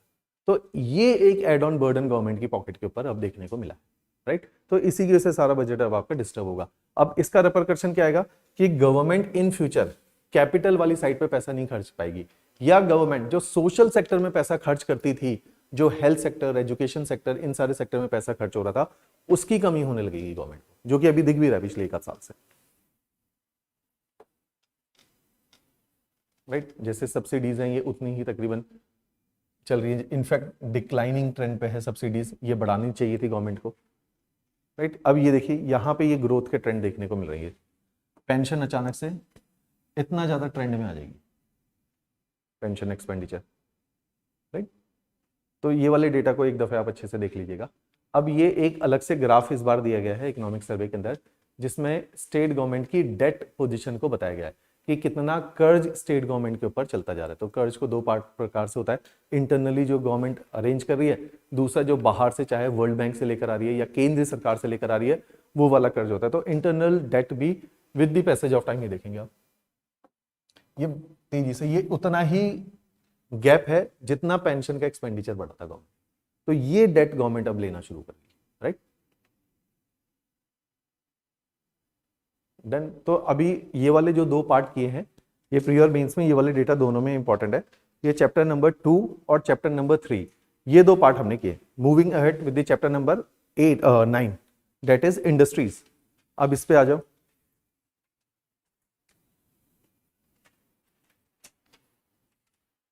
अभी तक जो पढ़ा इसका थोड़ा सा बेसिक सा स्केलेटन है, इसमें डेटा ज्यादा इंपॉर्टेंट है, नॉट नेसेसरली कि अगर आपको एग्जैक्ट नहीं याद होता तो नियर अबाउट आपको डेटा याद हो तो बेटर है।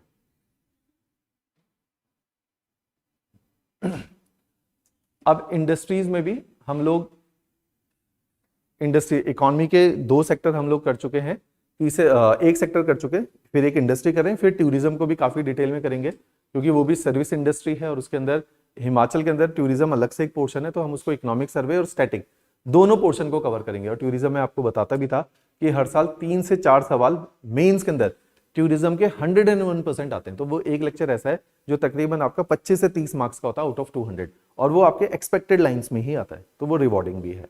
तो इस वाले पार्ट में हम अब इंडस्ट्री पे ज्यादा फोकस करेंगे। तो इंडस्ट्री को देखते हुए जैसे हम देखते हैं कि इंडस्ट्री का जो जीडीपी, जैसे एग्रीकल्चर का हमने जीडीपी देखा तकरीबन 14% के आसपास वेरी करता है पिछले कुछ सालों से, इंडस्ट्री का जो जीडीपी है वो 43% के आसपास वेरी करता है। इसमें भी हमने लिखा भी था कि नंबर ऑफ पीपल इन्वॉल्व जो है वो करस्पॉन्डिंगली कम है एज कंपेयर टू एग्रीकल्चर। तो ये एक रिवॉर्डिंग सेक्टर है और हिमाचल में जनरली फ्यूचर को देखते हुए बड़ा सेक्टर है जो कि इंप्लॉयमेंट जनरेट करके देगा। अब इंडस्ट्री में 3-4 प्रकार का है, मैन्युफैक्चरिंग है, कंस्ट्रक्शन है, ये सब इंडस्ट्रियल सेक्टर के अंतर्गत आते हैं। इसी में quarrying and mining although primary sector है लेकिन इंडस्ट्री के अंतर्गत आता है। अब इसमें जैसे एक और डेटा दिया होता हिमाचल के अंदर हिली स्टेट के अंदर, जो कि बी कैटेगरी के 2 कैटेगरी है ना, ए और B and C, B category के स्टेट के अंदर हिमाचल जो है बेस्ट परफॉर्मिंग स्टेट है स्टार्टअप को लेके। तो ये प्रीलिम्स में ऐसी इंफॉर्मेशन भी आती है।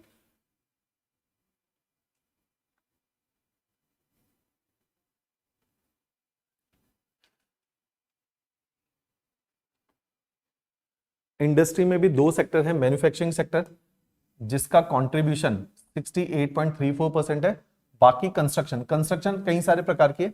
जैसे कंस्ट्रक्शन के अंदर जो आपकी लेबर इन्वॉल्व है वो उसके एम्प्लॉयमेंट चंक का एक पार्ट है, जो कॉमर्शियल कंस्ट्रक्शन हो रही है वो एक पार्ट है। कंस्ट्रक्शन का तीसरा लेग होता है जो पब्लिक इंफ्रास्ट्रक्चर बन रहा है, रोड, रेलवे, डैम्स, ये सब बन रहे हैं, वो भी कंस्ट्रक्शन का पार्ट है। तो इन सब में मिला के 32% जीडीपी कॉन्ट्रीब्यूशन है, 32.66। ये इंडस्ट्री के भी बाकी 2 पार्ट है। इंडस्ट्री में भी मैन्युफैक्चरिंग सेक्टर कितना कंट्रीब्यूट कर रहा है and construction and mining quarrying sector कितना कंट्रीब्यूट कर रहा है।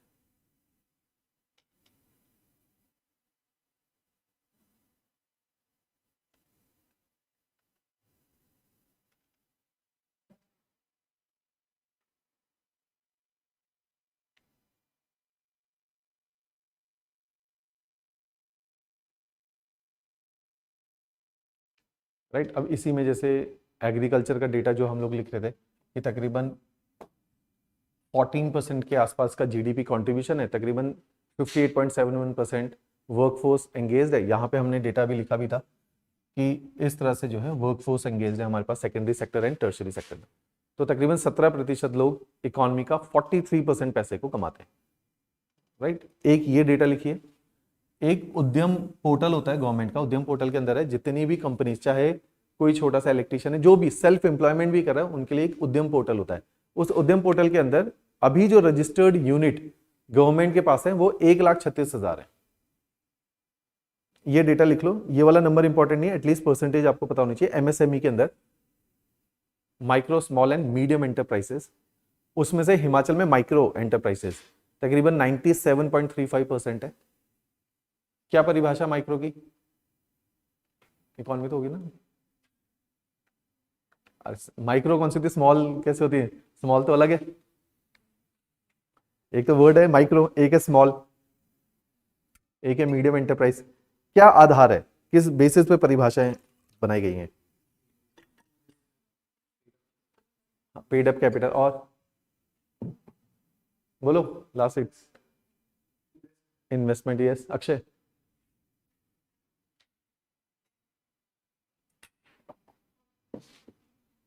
बोलो क्या परिभाषा? एमएसएमई इकोनॉमी तो हो गया तुम लोगों का, ये तो बेसिक सा क्वेश्चन है। पेड अप कैपिटल जैसे इन्होंने बोला, दूसरा है कि क्या उनका रेवेन्यू जनरेशन है। ठीक है, ये दो क्राइटेरिया लिए गए हैं जिसमें परिभाषित किया गया है माइक्रो सेक्टर कौन सा है, माइक्रो इंडस्ट्री कौन सी है। ये लिख भी लो आप, कहीं पे डाला था, ये रहा, ये डेटा लिख लो। माइक्रो की परिभाषा क्या है कि जिसका पेड अप कैपिटल तकरीबन 1 करोड़ का हो। पेड अप कैपिटल का मतलब है मशीनरी लग गई है ना, जो बेसिक कैपिटल है जिसमें स्टार्टिंग में जो कॉस्ट चाहिए वो 1 करोड़ से कम है और उसका टर्नओवर 5 करोड़ से ज्यादा नहीं है, ऐसी इंडस्ट्री को माइक्रो इंडस्ट्री बोला जाएगा। अच्छा, जैसे एक ना इंडस्ट्री होती है, Himachal is primarily known for लघु उद्योग, कॉटेज इंडस्ट्री है ना, कुटीर उद्योग, तो उसके लिए ये सारे क्राइटेरिया नहीं है। कुटीर इंडस्ट्री, कॉटेज इंडस्ट्री की परिभाषा जिसमें घर के परिवार के लोग ही काम करें, थोड़ा बहुत इन्वेस्टमेंट कर लिया, कैंडल मेकिंग है ना, कैप मेकिंग, शॉल मेकिंग, इस तरह की इंडस्ट्री।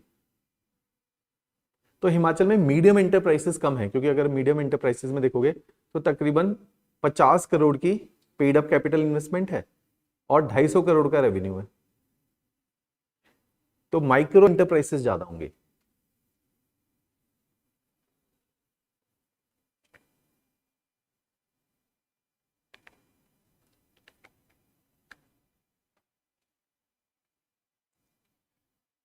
यस मारिशा, ठीक, turnover less than 5 crore. Online आपको ये फॉन्ट साइज विजिबल है। स्मॉल इंडस्ट्री की परिभाषा जिसमें 10 करोड़ से कम कैपिटल इन्वेस्टमेंट है और 50 करोड़ के आसपास। Word is turnover, turnover is the revenue generation.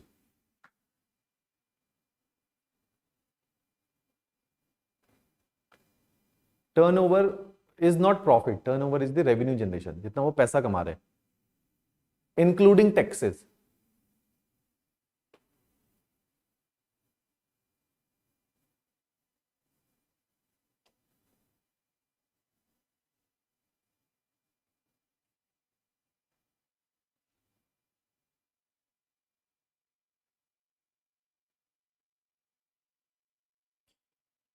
Right, अब देखो जैसे एक चीज इसमें दे रखी है, जो बड़े प्रोजेक्ट्स होते हैं वहां पे हम लोग, वैसे भी मैं अदरवाइज आपको बताता था, जितने बड़े प्रोजेक्ट होंगे, चाहे वो रोड मेकिंग है, डैम्स मेकिंग है या एनर्जी प्रोजेक्ट्स है, जिसमें ज्यादा पैसा इन्वॉल्व है और एक एक्सपर्टीज इन्वॉल्व है।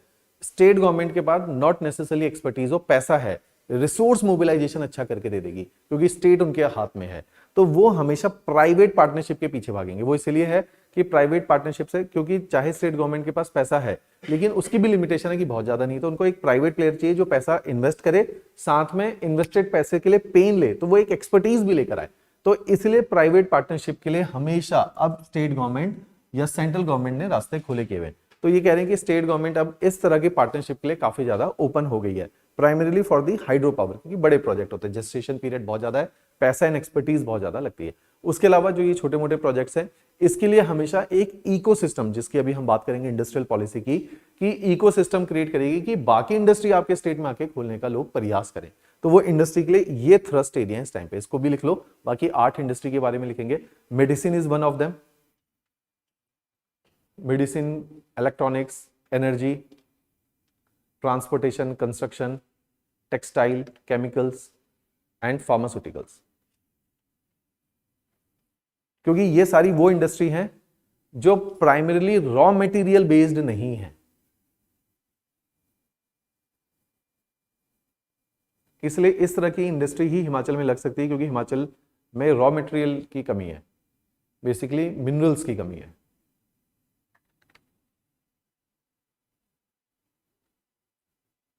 और आज की डेट में जैसे जो इलेक्ट्रॉनिक इंडस्ट्री है ये इतनी ज्यादा डिसेंट्रलाइज हो गई। किसी टाइम पे इलेक्ट्रॉनिक इंडस्ट्री भी सेंट्रलाइज होती थी, लेकिन अब इतनी डिसेंट्रलाइज हो गई क्योंकि मार्केट ऑलमोस्ट पूरा इंडिया बन चुका है इलेक्ट्रॉनिक इंडस्ट्री का, जिसमें everything is a part of electronic, चाहे मोबाइल है, टीवी है, या हमारे डेली हाउस होल्ड यूज के आइटम्स हैं, वो सब इलेक्ट्रॉनिक इंडस्ट्री है।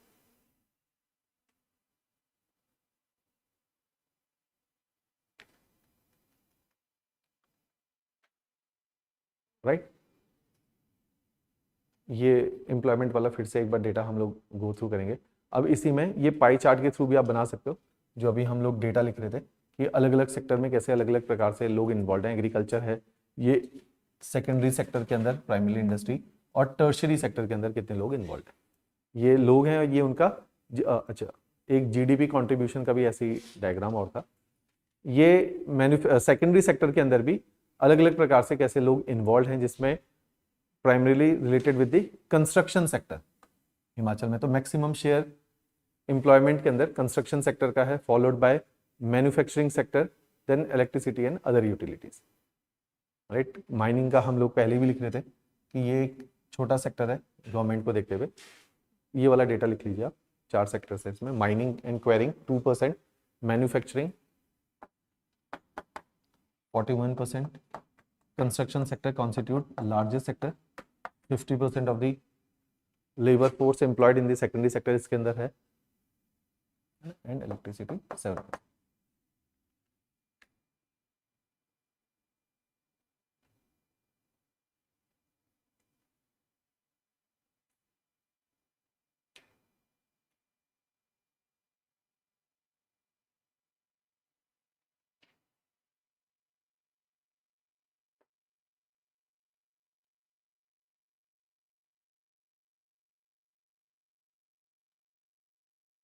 तुम लोगों ने एसी नहीं चला रखे, क्या हो गया? चले ही नहीं हुए थे तुम लोगों ने बंद किया? किसके पास है रिमोट? कौन है जिसे ज्यादा ठंड लग रही है? अतर,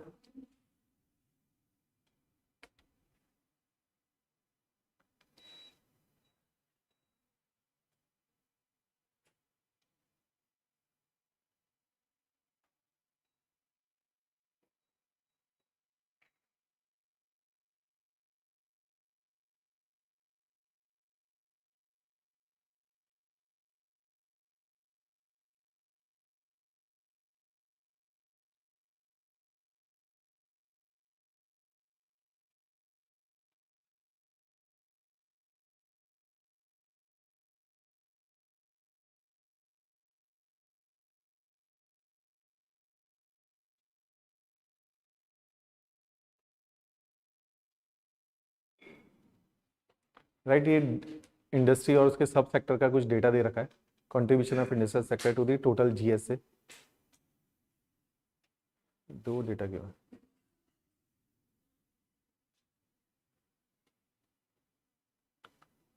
ये क्या कर रखा है? To total GS of the industrial. ठीक है, ठीक है। ये वाला, इस वाले को रहने दो, ये वाला डेटा लिख लो 2024 और 23 का। अलग अलग सेक्टर जो अभी आपने लिखे थे उसी वाले पाई चार्ट में इनका कंट्रीब्यूशन लिख लो। अभी आपने उसके अंदर कितने लोग एम्प्लॉयड थे पाई चार्ट में, जो कि ये बनाया था, एम्प्लॉयड लोग हैं। अब इसी का जीडीपी कंट्रीब्यूशन कितना है उसको लिख लो। ये पर्टिकुलरली सेकेंडरी सेक्टर के अंदर उसका जीडीपी कंट्रीब्यूशन है, primarily with the manufacturing sector, क्योंकि लोअर फुट हिल्स वाली सारी बेल्ट मैन्युफैक्चरिंग के अंदर इन्वॉल्व है। कंस्ट्रक्शन के अंदर ज़्यादा लोग इन्वॉल्व हैं, 50% ऑफ द लेबर फोर्स है, लेकिन क्योंकि मैंने जैसा कि बताया वो प्राइमरीली आपकी लेबर है, अनस्किल्ड लेबर है, तो इसलिए अगर उसके अंदर पैसा जो कमाया जा रहा है वो 17.38% ऑफ द जीडीपी। 50% थे ना कंस्ट्रक्शन में अदरवाइज। उसके करस्पॉन्डिंग उसका कंट्रीब्यूशन नहीं है। इलेक्ट्रिसिटी वाला सेक्टर जिसमें 7% लोग इन्वॉल्व थे, आप टोटल इनकम देखोगे तो 14.45, क्योंकि इसमें जनरली स्किल्ड लेबर एम्प्लॉयड है। माइनिंग एंड क्वेरिंग जिसमें I guess 2% of the people were involve with the 0.8483% of the GDP. तो ये उसी चार्ट में लिखी।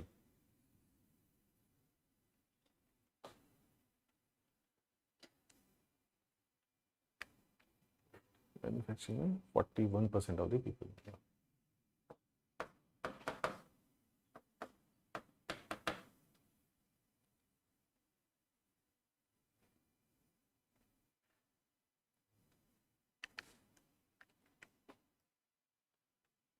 राइट, हिमाचल की एक हेडिंग डालो, ये अभी तक सवाल आया नहीं है। History of industrialization in Himachal Pradesh. History of industrialization in Himachal Pradesh. इसको हम 4 फेजेस में डिवाइड कर रहे हैं। इसमें हर फेज के लिए ना आप 4-4, 5-5 लाइनें छोड़ देना, मैं मोटा मोटा कीवर्ड बताऊंगा कि अलग अलग समय काल में क्यों पॉलिसी डिवाइस हो रही थी। अब ये 66 है कि एक टाइम फ्रेम था जब हिमाचल में नॉट नेसेसरली इंडिपेंडेंस वाला टाइम फ्रेम नहीं ले रहे, क्योंकि इंडिपेंडेंस के बाद जो इंडस्ट्रियलाइजेशन का थ्रस्ट इंडिया में था, या आप लोगों ने 5 ईयर प्लान में महानोबिस प्लान भी पढ़ा था, उसमें जो थ्रस्ट एरिया थे वो प्राइमरीली पेनिनसुलर इंडिया के ऊपर थे, क्योंकि इसमें मेटलर्जिकल बेस्ड इंडस्ट्रीज के ऊपर ज्यादा फोकस था। क्योंकि उस टाइम पे इंडिया को इमीडिएटली जो हमारे रिसोर्सेज हैं उनको इंडस्ट्रीज के अंदर लाना बहुत ज्यादा जरूरी था। तो हिमाचल में क्योंकि रिसोर्सेज नहीं थे तो यहाँ पे इंडस्ट्रियलाइजेशन का बहुत ज्यादा फोकस नहीं था, ना कि कंप्लीट नॉर्थ इंडियन प्लेन्स में कभी भी इंडस्ट्रियलाइजेशन का फोकस इनिशियल ईयर्स में कभी भी नहीं था। वो स्टेट गवर्नमेंट ने जब पॉलिसीज बनानी शुरू करी, स्टेट इंडस्ट्रियल पॉलिसी, उसके बाद से चेंजेस आना शुरू हुए थे। अदरवाइज यहाँ पे पहले इंडस्ट्रियलाइजेशन सेंट्रल गवर्नमेंट द्वारा पुश नहीं किया गया था। तो उसी में हम देखते हैं 1966 से पहले जितना भी इंडस्ट्रियलाइजेशन हुआ वो लोकल एंटरप्रेन्योर्स ने अपने लेवल पे उन इंडस्ट्रीज को डेवलप किया जो कि इधर के एनवायरनमेंट को सूट करते हुए लग सकती थी। तो 1966 से पहले का इसी प्रकार का इंडस्ट्रियलाइजेशन था। जैसे मोहन ब्रूरी का नाम हम देखेंगे सोलन में, सॉल्ट माइंस थी, नूरपुर की सिल्क मिल्क है, या पालमपुर में टी फैक्ट्री थी। तो ये सारी ही प्रकार की इंडस्ट्री इस एनवायरनमेंट को सूट करती थी, इसलिए यहां पे डेवलप हुई। 66 के बाद एक ऐसा प्लान आया जब हम देखते हैं कि अब इंडस्ट्रियलाइजेशन को पुश किया जा रहा था स्टेट लेवल के ऊपर। तो ये वो वाला दौर है, दूसरा स्टेटहुड मिल गया था। तो स्टेटहुड मिलने के बाद इंडस्ट्रीज के लिए काम किया जाता था। तो दूसरा फेज स्टेटहुड के बाद देखने को मिलेगा, जहां पे अब लोकल लेवल पे इंडस्ट्रियलाइजेशन को सपोर्ट किया जाएगा। तीसरे लेवल का इंडस्ट्रियलाइजेशन आएगा सन 1978 के बाद, जब इमरजेंसी खत्म होगी और इंदिरा गांधी की दोबारा से गवर्नमेंट आएगी और एक नारा दिया जाएगा सेंटर में, गरीबी हटाओ। तो उस गरीबी हटाओ में 2 काम बहुत ज्यादा किए गए थे। एक तो एग्रीकल्चर बेस्ड रेवेन्यू जनरेशन के ऊपर काम किया गया था, जिसमें प्राइमरीली हमने ग्रीन रेवोल्यूशन को पुश करना था। जहां पे ग्रीन रेवोल्यूशन नहीं लाया जा सकता था वहां पे छोटे छोटे क्लस्टर बेस्ड अप्रोच अपनाई गई थी इंडस्ट्रियलाइजेशन की। फिर वो वाला एरा था इंडस्ट्रियलाइजेशन का। उसके बाद इंडस्ट्रियलाइजेशन का एक एरा है जब बीजेपी की फर्स्ट टाइम पे गवर्नमेंट आई थी अटल बिहारी वाजपेयी के अंदर, जब 1999 में इंडस्ट्रियल पॉलिसी पुश की जाने लगी थी और पहली इंडस्ट्रियल पॉलिसी क्राफ्ट हुई थी। 2003 में फिर से इंडस्ट्रियल पॉलिसी आई थी जिसमें इंप्रोवाइजेशन किया गया था, जब लोअर फुट हिल्स में इंडस्ट्रियलाइजेशन आया था। तो मेजर जो इंडस्ट्रियल पॉलिसी के चेंजेस होंगे वो 2003 के आसपास आएंगे, 2013 के आसपास आएंगे। तो उसी इंडस्ट्रियल पॉलिसी के कुछ एक इन्होंने कीवर्ड्स दिए थे। ये वाला पोर्शन इंपॉर्टेंट है। Industrial policy 2019 last industrial policy हमारी, जिसको हम लोग पढ़ेंगे। ये पूरी लाइन लिख लो क्योंकि इसमें ना बहुत सारे कीवर्ड्स दे रखे हैं, क्योंकि 2019 की सबसे रिसेंट इंडस्ट्रियल पॉलिसी है। तो इन्होंने आगे के लिए जो भी काम करना है इस इंडस्ट्रियल पॉलिसी में, ये जो ब्लू शेडेड है इसको लिख लीजिए। तो ये 4 फेजेस ऑफ इंडस्ट्रियलाइजेशन है। आप ये 20 नंबर के लेवल का क्वेश्चन है, हिस्ट्री ऑफ इंडस्ट्रियलाइजेशन या evolution of industries in Himachal Pradesh, इस तरह का सवाल है।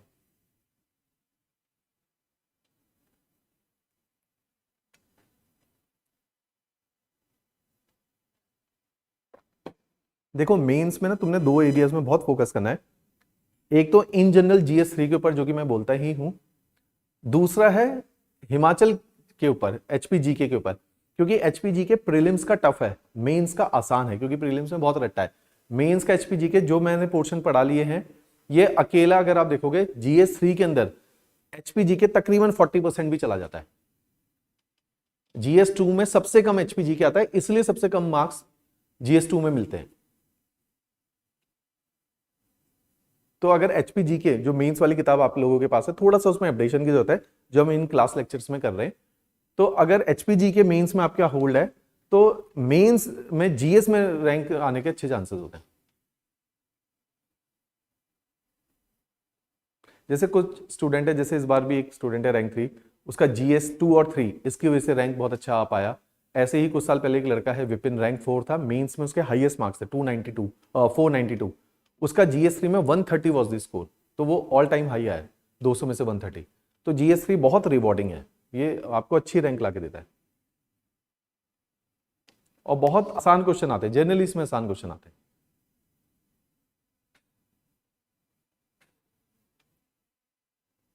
देखो ये बहुत, जैसे गवर्नमेंट, अब ऐसे 4-4 नंबर के सवाल आते हैं हर सवाल से कि what government is doing for creating an enabling environment या enabling ecosystem to enhance the scale of economic development, employment opportunity, ये सब इंडस्ट्रियल पॉलिसी के विजन है। अब देखो सस्टेनेबल डेवलपमेंट गोल के साथ ensure sustainable development, balanced growth of industry, growth of economy नहीं लिखा, बैलेंस ग्रोथ ऑफ इकोनॉमी। तो एक एक वर्ड बहुत ध्यान से लिखा गया है। बैलेंस ग्रोथ ऑफ इकोनॉमी का मतलब है पहले तो हर बैलेंस ग्रोथ ऑफ इंडस्ट्री, हर प्रकार की इंडस्ट्री बनेगी बैलेंस ग्रोथ। दूसरा, हर एरिया में इंडस्ट्री बनेगी, तो रीजनल बैलेंसेस की भी बात की गई है, और हर प्रकार की इंडस्ट्री को जो है कवर किया जाएगा उसकी बात की गई है। तो इसलिए डाइवर्सिफिकेशन ऑफ द इंडस्ट्री, और रिमोट लोकेशन में भी इवन एटलीस्ट लघु उद्योग, कॉटेज इंडस्ट्री, कुटीर उद्योग, एटलीस्ट इसका भी जो है प्रावधान किया जाए। तो इस तरह से पॉलिसी ले डाउन की गई है। और दूसरा कि अगर इनेबलिंग इकोसिस्टम करोगे तब जाके ये एक प्रेफर्ड डेस्टिनेशन बनेगी कि इंडस्ट्रियलिस्ट आके हिमाचल में इंडस्ट्री लगाए, उसके लिए गवर्नमेंट इनेबलिंग एनवायरनमेंट क्रिएट करती है, इनेबलिंग इकोसिस्टम क्रिएट करती है। क्या होता है इनेबलिंग इकोसिस्टम?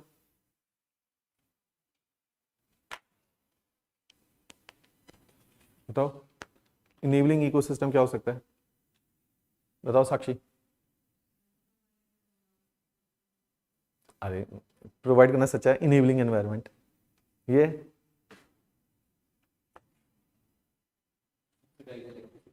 Subsidised electricity.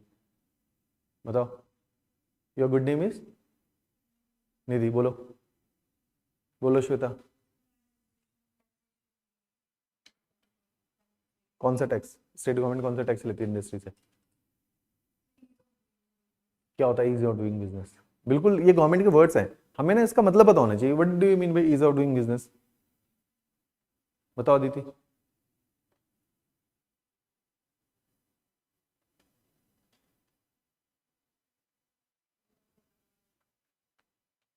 बताओ। पुष्पलता, नाम क्या आपका?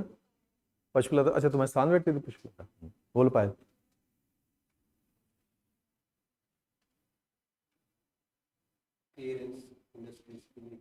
कौन सी क्लियरेंस, कौन से डॉक्यूमेंट लगते हैं?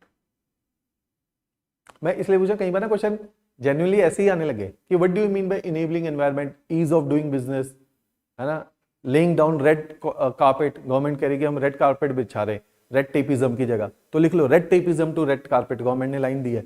मतलब क्या है इस बात का? क्योंकि ये ऐसे में भी ऐसे कीवर्ड्स यूज होंगे। बोल अक्षय। क्या है? और बताओ, इसके अंदर बताओ ना, मैं समझ गई बात, इसके अंदर बताओ, स्पेसिफिक स्पेसिफिक बोल रहा हूं मैं। तुम क्या शब्दों का जाल बुन रहे हो?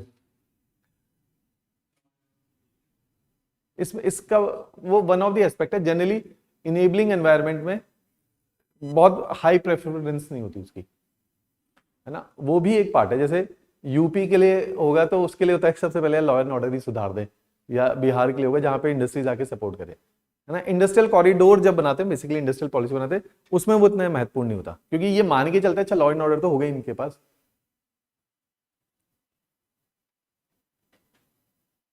बोलो गीतांजलि, मतलब सुमित। हाँ हाँ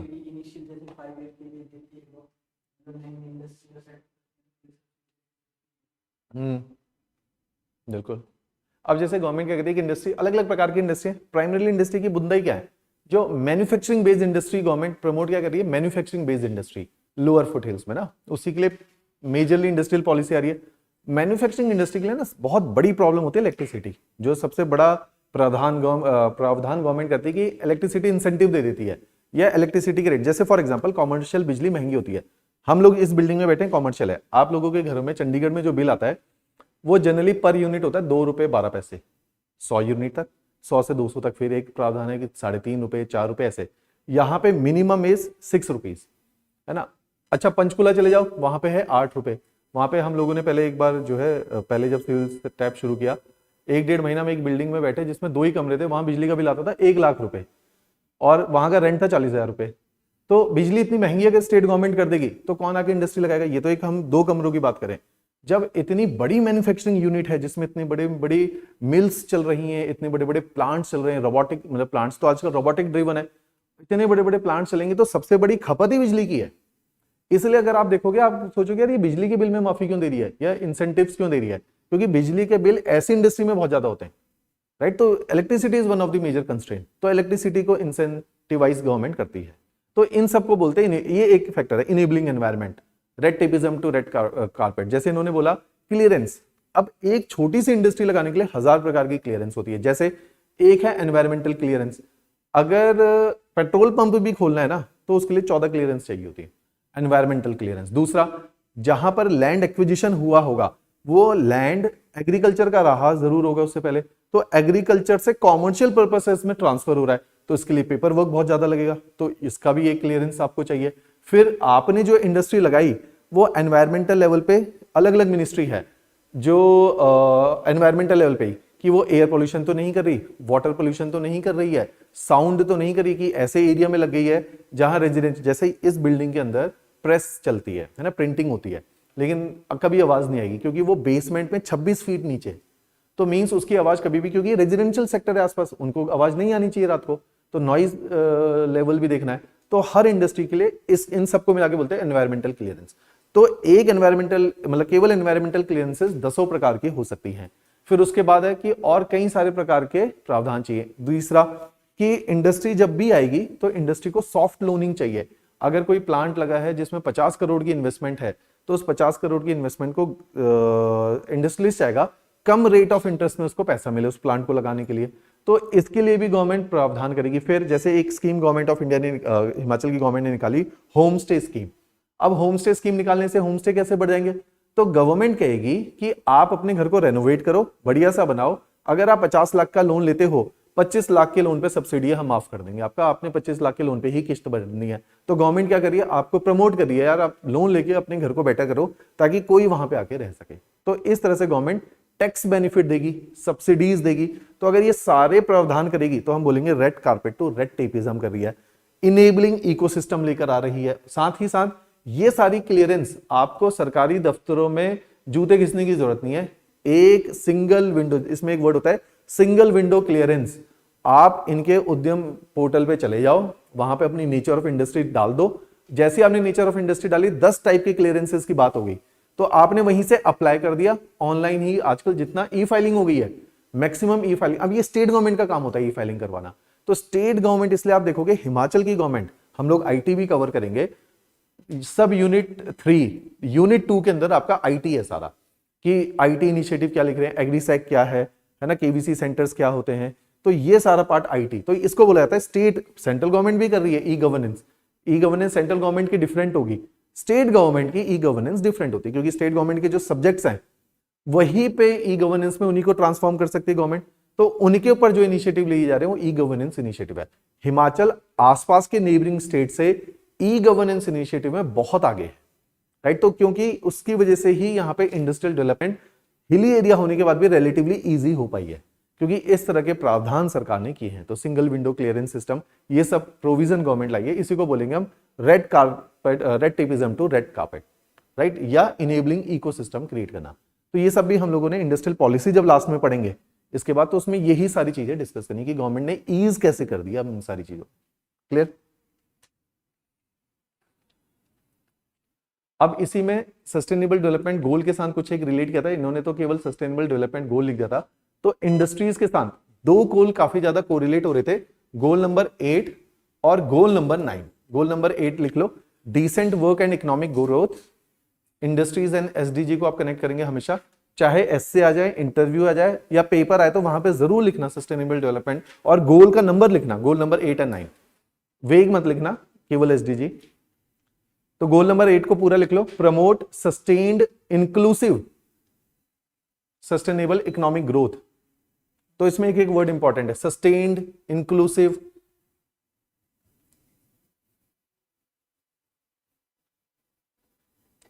फुल एंड प्रोडक्टिव एम्प्लॉयमेंट, जैसे एक संस्था है labour welfare organisation LWO, last year की वैकेंसी आई थी। तो डिसेंट वर्क फॉर ऑल, तो अलग अलग प्रकार की, जैसे लेबर वेलफेयर ऑर्गेनाइजेशन प्राइमरीली जो कंस्ट्रक्शन लेबर है, जिसमें हमने देखा 50% लोग इन्वॉल्व है, उनके बहुत बुरे हाल होते हैं। अगर इस तरह की संस्थाएं नहीं बनेगी तो उनको डिसेंट वर्किंग एनवायरनमेंट नहीं मिल पाएगा, सेफ्टी के गियर्स नहीं मिलेंगे।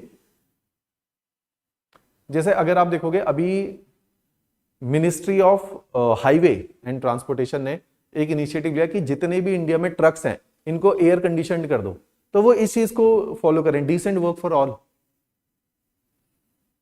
क्योंकि India is a tropical country, तो यहां पे रोड के ऊपर बहुत ज्यादा जर्नी है ट्रक ड्राइवर्स की।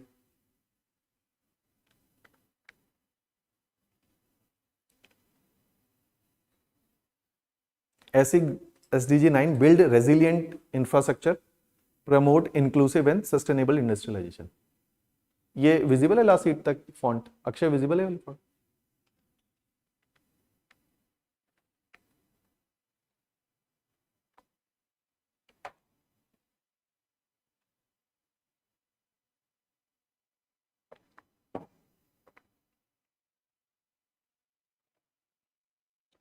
नहीं, जैसे भारती ने लिखा है रिडक्शन इन कॉर्पोरेट टैक्स, ये नहीं हो सकता।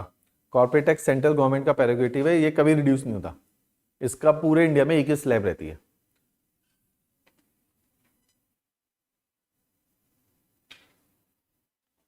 बाकी के जैसे टैक्स रिबेट क्या हो सकते हैं कि अगर गवर्नमेंट को लगता है कि यार शराब की बिक्री ज्यादा होनी चाहिए तो एक्साइज ड्यूटी कम कर दो, इस पर सस्ती कर दो। जैसे पंजाब गवर्नमेंट ने या दिल्ली गवर्नमेंट ने एक्साइज ड्यूटी को कम किया है ताकि सेल बढ़ा दो कि लो कॉस्ट पे।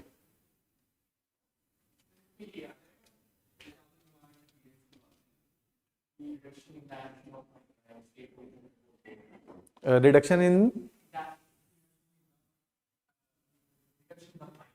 हाँ हाँ किया है गवर्नमेंट ने, ये चंडीगढ़ गवर्नमेंट ने भी अपनी पॉलिसी चेंज करी है, और स्टेट गवर्नमेंट ने कई सारे ऑफेंस जो थे वो क्रिमिनलाइज कर रखे थे। पॉल्यूशन में जनरली क्या है कि एक सिविल ऑफेंस है ना, किसी इंडस्ट्री से हो सकती है गलती, उसके लिए जेल करने की क्या जरूरत है, तो कहा पेनल्टी कर दो। और कई बार पेनल्टी इतनी अनरियलिस्टिक होती है फिर उसके ऊपर करप्शन होता है, तो पेनल्टीज को भी ईज आउट कर दो, है ना, ये करती रहती गवर्नमेंट। तो अब तो लॉज एंड नॉर्म्स को बहुत ज्यादा इंडिया के लेवल पे बहुत ज्यादा रिवाइज किया जा रहा है और रियलिस्टिक किया जा रहा है। पहले इसी को बोला जाता था कि 91 से पहले के जितने भी इंडस्ट्रियल लॉज थे वो बड़े ड्रैकोनियन लॉ थे, जो इंडस्ट्रियलिस्ट को इनेबलिंग एनवायरनमेंट नहीं दे पा रहे हैं, डरा रहे हैं, राइट। तो वो डेलिबरेटली था कि इंडस्ट्रियल गवर्नमेंट चाहती ही नहीं थी पहले की कि इंडस्ट्रीज यहाँ पे ज्यादा डेवलप हो, क्योंकि हमारा ईस्ट इंडिया कंपनी के साथ कॉलोनियल हैंगओवर चला आ रहा था। दूसरा, अगर बहुत बड़े आइडियोलॉजिकल लेवल पे देखा जाए तो India was ruled by leftist ideology, कि लोगों का दिमाग और जो मानसिकता थी वो बहुत ज्यादा लेफ्ट ओरिएंटेड रही है 91 तक। उसके लिए जैसे अमर्त्य सेन क्रिटिसाइज करते हैं, किताबें लिखते हैं ये लोग कि इंडिया इनेबलिंग एनवायरनमेंट क्रिएट नहीं कर रहा जब पूरी दुनिया ग्रो कर रही थी। कि चाइना 70s में जैसे ही माओ जेडोंग मरा, ये वेट कर रहे थे उसके मरने का, क्योंकि वो रिफॉर्म नहीं करने दे रहा था। उसके मरते ही चाइना ने पूरी अपनी इकॉनमी रिफॉर्म कर दी, और जैसे ही चाइना ने रिफॉर्म किया पूरा साउथ ईस्ट एशियन टाइगर्स, जैसे एशियन टाइगर के 5 नेशंस थे, ग्रो कर गए। वो 80s के ग्रो कर गए। हम लोग नहीं ग्रो कर पा रहे थे क्योंकि हम लोग अपनी वो लेफ्टिस्ट आइडियोलॉजी को छोड़ ही नहीं रहे थे कि government was look as a tool for socialist services. लेकिन हम ये भूल रहे थे कि बिना पैसा कमाए सोशलिस्ट सर्विसेज हो ही नहीं सकती है। तो उसके लिए क्या कर रही थी गवर्नमेंट, लोन लिए जा रही थी सोशलिस्ट सर्विस करने के लिए। तो हमने 1991 के क्राइसिस देखे कि जब आपने इतने ही लोन ले लिए पिछले 40 साल में कि आप ना तो पैसा कमा रहे हो, लोन लिए जा रहे हो, तो आप लोन वापस भी नहीं कर पा रहे थे। तो इसलिए पूरा स्ट्रक्चरल रिफॉर्म्स की जरूरत पड़ी, राइट। तो वो पूरा आइडियोलॉजिकल ही शिफ्ट है। जो 91 है वो केवल स्ट्रक्चरल रिफॉर्म नहीं है, वो मानसिकता बदलने वाला रिफॉर्म है। ऐसे ही रिफॉर्म आज की डेट में चल रहे हैं। ये भी पूरी मानसिकता देखोगे धीरे धीरे पिछले 10 सालों में महंगाई बहुत बड़ी है, इन्फ्लेशन बढ़ा है, लेकिन आप देखोगे कि हर आदमी ने पैसा भी कमाया 10 साल में। तो अगर आप पैसा, इन्फ्लेशन बढ़ेगा, इट इज, आपने इन्फ्लेशन को डिटेल में पढ़ाई है, इन्फ्लेशन एक इंडिकेटर भी है कि ग्रोथ हो सकती है इकोनॉमी के अंदर। तो अगले, अगर जिस तरह से गवर्नमेंट शायद इसको परस्यू कर रही है, अगर ये सब कुछ ठीक चलता है तो अगले 20-25 साल, इंडिया के 20-25 साल है कि जिस तरह का इंफ्रास्ट्रक्चर हम लोग बिल्ड कर पाए कि हेल्थ इंफ्रास्ट्रक्चर यहाँ पे, जैसे अब हम लोगों से बहुत सारे जुड़े हुए लोग हैं जो बाहर है, न्यूजीलैंड, कनाडा, ऑस्ट्रेलिया, इनके इंफ्रास्ट्रक्चर के तो बहुत बुरे हाल हैं, पर्टिकुलरली हेल्थ एंड एजुकेशन के। हम तो इतना बड़ा इंफ्रा हेल्थ के लेवल पे, हमारे हर गली में 3 डॉक्टर हैं, एलोपैथिक, आयुर्वेदिक, है ना, और होम्योपैथिक। वहां पे थोड़ी इतना डॉक्टर फैसिलिटी है, प्राइमरी हेल्थ केयर अच्छे नहीं है, टर्शरी अफोर्डेबल नहीं है, अफोर्डेबल है तो डॉक्टर के पास एक्सपीरियंस नहीं है। यहाँ तो पीजीआई के डॉक्टर एक हफ्ते में 200 ऑपरेशन कर देते हैं, सर्जन, उन्होंने तो पूरे साल में 200 ऑपरेशन या पूरी जिंदगी में नहीं किए होते। तो इतना ज्यादा हेल्थ इंफ्रा हमारा अच्छा होता चला जा रहा है। एनर्जी इंफ्रास्ट्रक्चर, इंडिया इस टाइम पे after China and USA 3rd largest producer of energy है। इतनी एनर्जी तो किसी ने कभी क्रिएट ही नहीं करी थी वर्ल्ड लेवल पे। तो हमारे इंफ्रा बहुत तेज बिल्ड हो रहे हैं, और जैसे 10 साल, पिछले 7-8 साल, 10 में से भी 7-8 साल बहुत तेज ग्रोथ आई है। अगर यूरोप की भी ग्रोथ देखा जाए तो जैसे मैंने एक अभी पता नहीं कौन सा वीडियो देखा था कि यूरोप ने अभी जो भी किया है पिछले 300 सालों में तो किया है, तो हमारे अब ये वाले साल आ रहे हैं कि हमने वो 300 साल की जर्नी 30 साल में कवर करनी है, और की है हमने 91 से। वो हमारी ग्रोथ इतनी ज्यादा है। यूएसए की इकोनॉमी ग्रोथ कितनी है? 0.75%, 1%। पूरे यूरोप की इकोनॉमी ग्रोथ अब नेगेटिव में जा रही है, हमारी इकोनॉमी ग्रोथ 8%, 10%, 11% भी गई है। तो हमें ये इकोनॉमी की ग्रोथ अगले बस 15-20 साल तक सस्टेन करनी है। उसके बाद एक लेवल, जैसे हम लोग डेमोग्राफिक ट्रांजिशन थ्योरी में पढ़ते थे, एक लेवल अचीव करने के बाद फिर अगर हम उसको सस्टेन ही कर गए तो भी बहुत आगे निकल जाएंगे हम लोग, राइट। तो इंडिया तो बहुत ज्यादा ग्रो कर गया है पिछले 25 सालों में। 91 के रिफॉर्म्स के बाद 95 तक इकोनॉमी रीस्ट्रक्चर हो चुकी थी, उसके बाद से अब इफेक्ट दिख रहे हैं। अभी जो पीछे 7-8 साल में जो, मतलब मेरा पर्सनल एक्सपीरियंस है कि मानसिकता बहुत तेजी से चेंज हुई है, उसकी वजह से ओवरऑल इकोनॉमी, जैसे इस पूरी इकोनॉमी को ड्राइव कौन करेंगे? लोग, और लोगों को ड्राइव करेगी उनकी थॉट। तो अगर लोग कैपिटलिस्ट थॉट के हो जाएंगे, एंटरप्राइजिंग होंगे, तो जैसे हमने देखा स्टार्टअप्स चल रहे हैं, तो अगर एंटरप्राइजिंग हो गए और इकोनॉमी में 2% लोग भी एंटरप्राइजिंग हो गए तो बहुत बड़ा इंप्लॉयमेंट जनरेट इस कंट्री के अंदर हो जाएगा, जो कि होता हुआ दिख रहा है। बस यही 2% हर साल होता चला जाए तो 20-25 साल में एक विजिबल डिफरेंस, जो कि चाइना में दिख चुका है, विजिबल। जैसे अगर आप बीजिंग चले जाओगे, टोक्यो चले जाओगे, आपको ऐसा लगेगा कि न्यूयॉर्क गांव है इनके आगे, तो ये तो बहुत आगे चले गए। तो ऐसे ही एशियन नेशंस है, क्योंकि Asians people are the most brilliant breed in the world. कि अगर पूरी दुनिया में कहीं पर भी कुछ ग्रोथ आई है तो एशियन की वजह से आई है ना। अगर यूएसए ग्रो करता है, यूरोप ग्रो करता है, तो एशियंस की वजह से करता है। Asian not necessarily Indians, overall Asians. तो Asian people are the most brainy people. तो अब इसलिए एशियन सेंचुरी है ये वाली, जिसको बोला जाता है, जिसमें कुछ एक कंट्री बहुत ज्यादा विकासशील बनेंगे, राइट। तो इसलिए इंडिया के अगले 20-25 साल इंडिया के हो सकते हैं अगर हम इस डेमोग्राफी को रीप कर गए। इसलिए डेमोग्राफी के ऊपर बहुत ज्यादा काम हुआ है गवर्नमेंट का। तो अभी तक काम विजिबल इस लेवल पे था, जिसको हम बोलते हैं कि क्वांटिटेटिव लेवल, हेल्थ है ना, एजुकेशन है। अब क्वालिटेटिव लेवल है कि थॉट प्रोसेस में भी जो है चेंजेस लाए जा रहे हैं। तो उसकी वजह से हो सकता है कि इंडिया के अगले 20-25 साल एनकैश किए जा सके, राइट। जिसके ऊपर अभी मैं आप लोगों को लास्ट क्लास में शायद बोला भी था कि रघुराम राजन के article science, series of articles है, और एक बहुत अच्छी किताब भी आई है। किताब हालांकि मैंने नहीं पढ़ी, लेकिन उसमें एक नया थॉट आया हुआ है कि किस तरह से इंडिया और एनकैश कर सकती है अपनी डेमोग्राफी को, राइट। अब ये लिख लो, ये वाले 6 पार्ट, इम्पेडिमेंट्स, इसको मैं एक्सप्लेन करूंगा डिटेल में, आपने लिखना है बाद में इसको। Impediments for the growth of industries in Himachal Pradesh. ये आया हुआ सवाल है कि हिमाचल की इंडस्ट्रियल ग्रोथ के चैलेंजेस क्या क्या हैं। इसमें हम आगे की क्लास में भी इसमें कुछ डेटा भी डालेंगे हर चीज को सपोर्ट करने के लिए, और ये पॉइंट आगे और खुलते चले जाएंगे।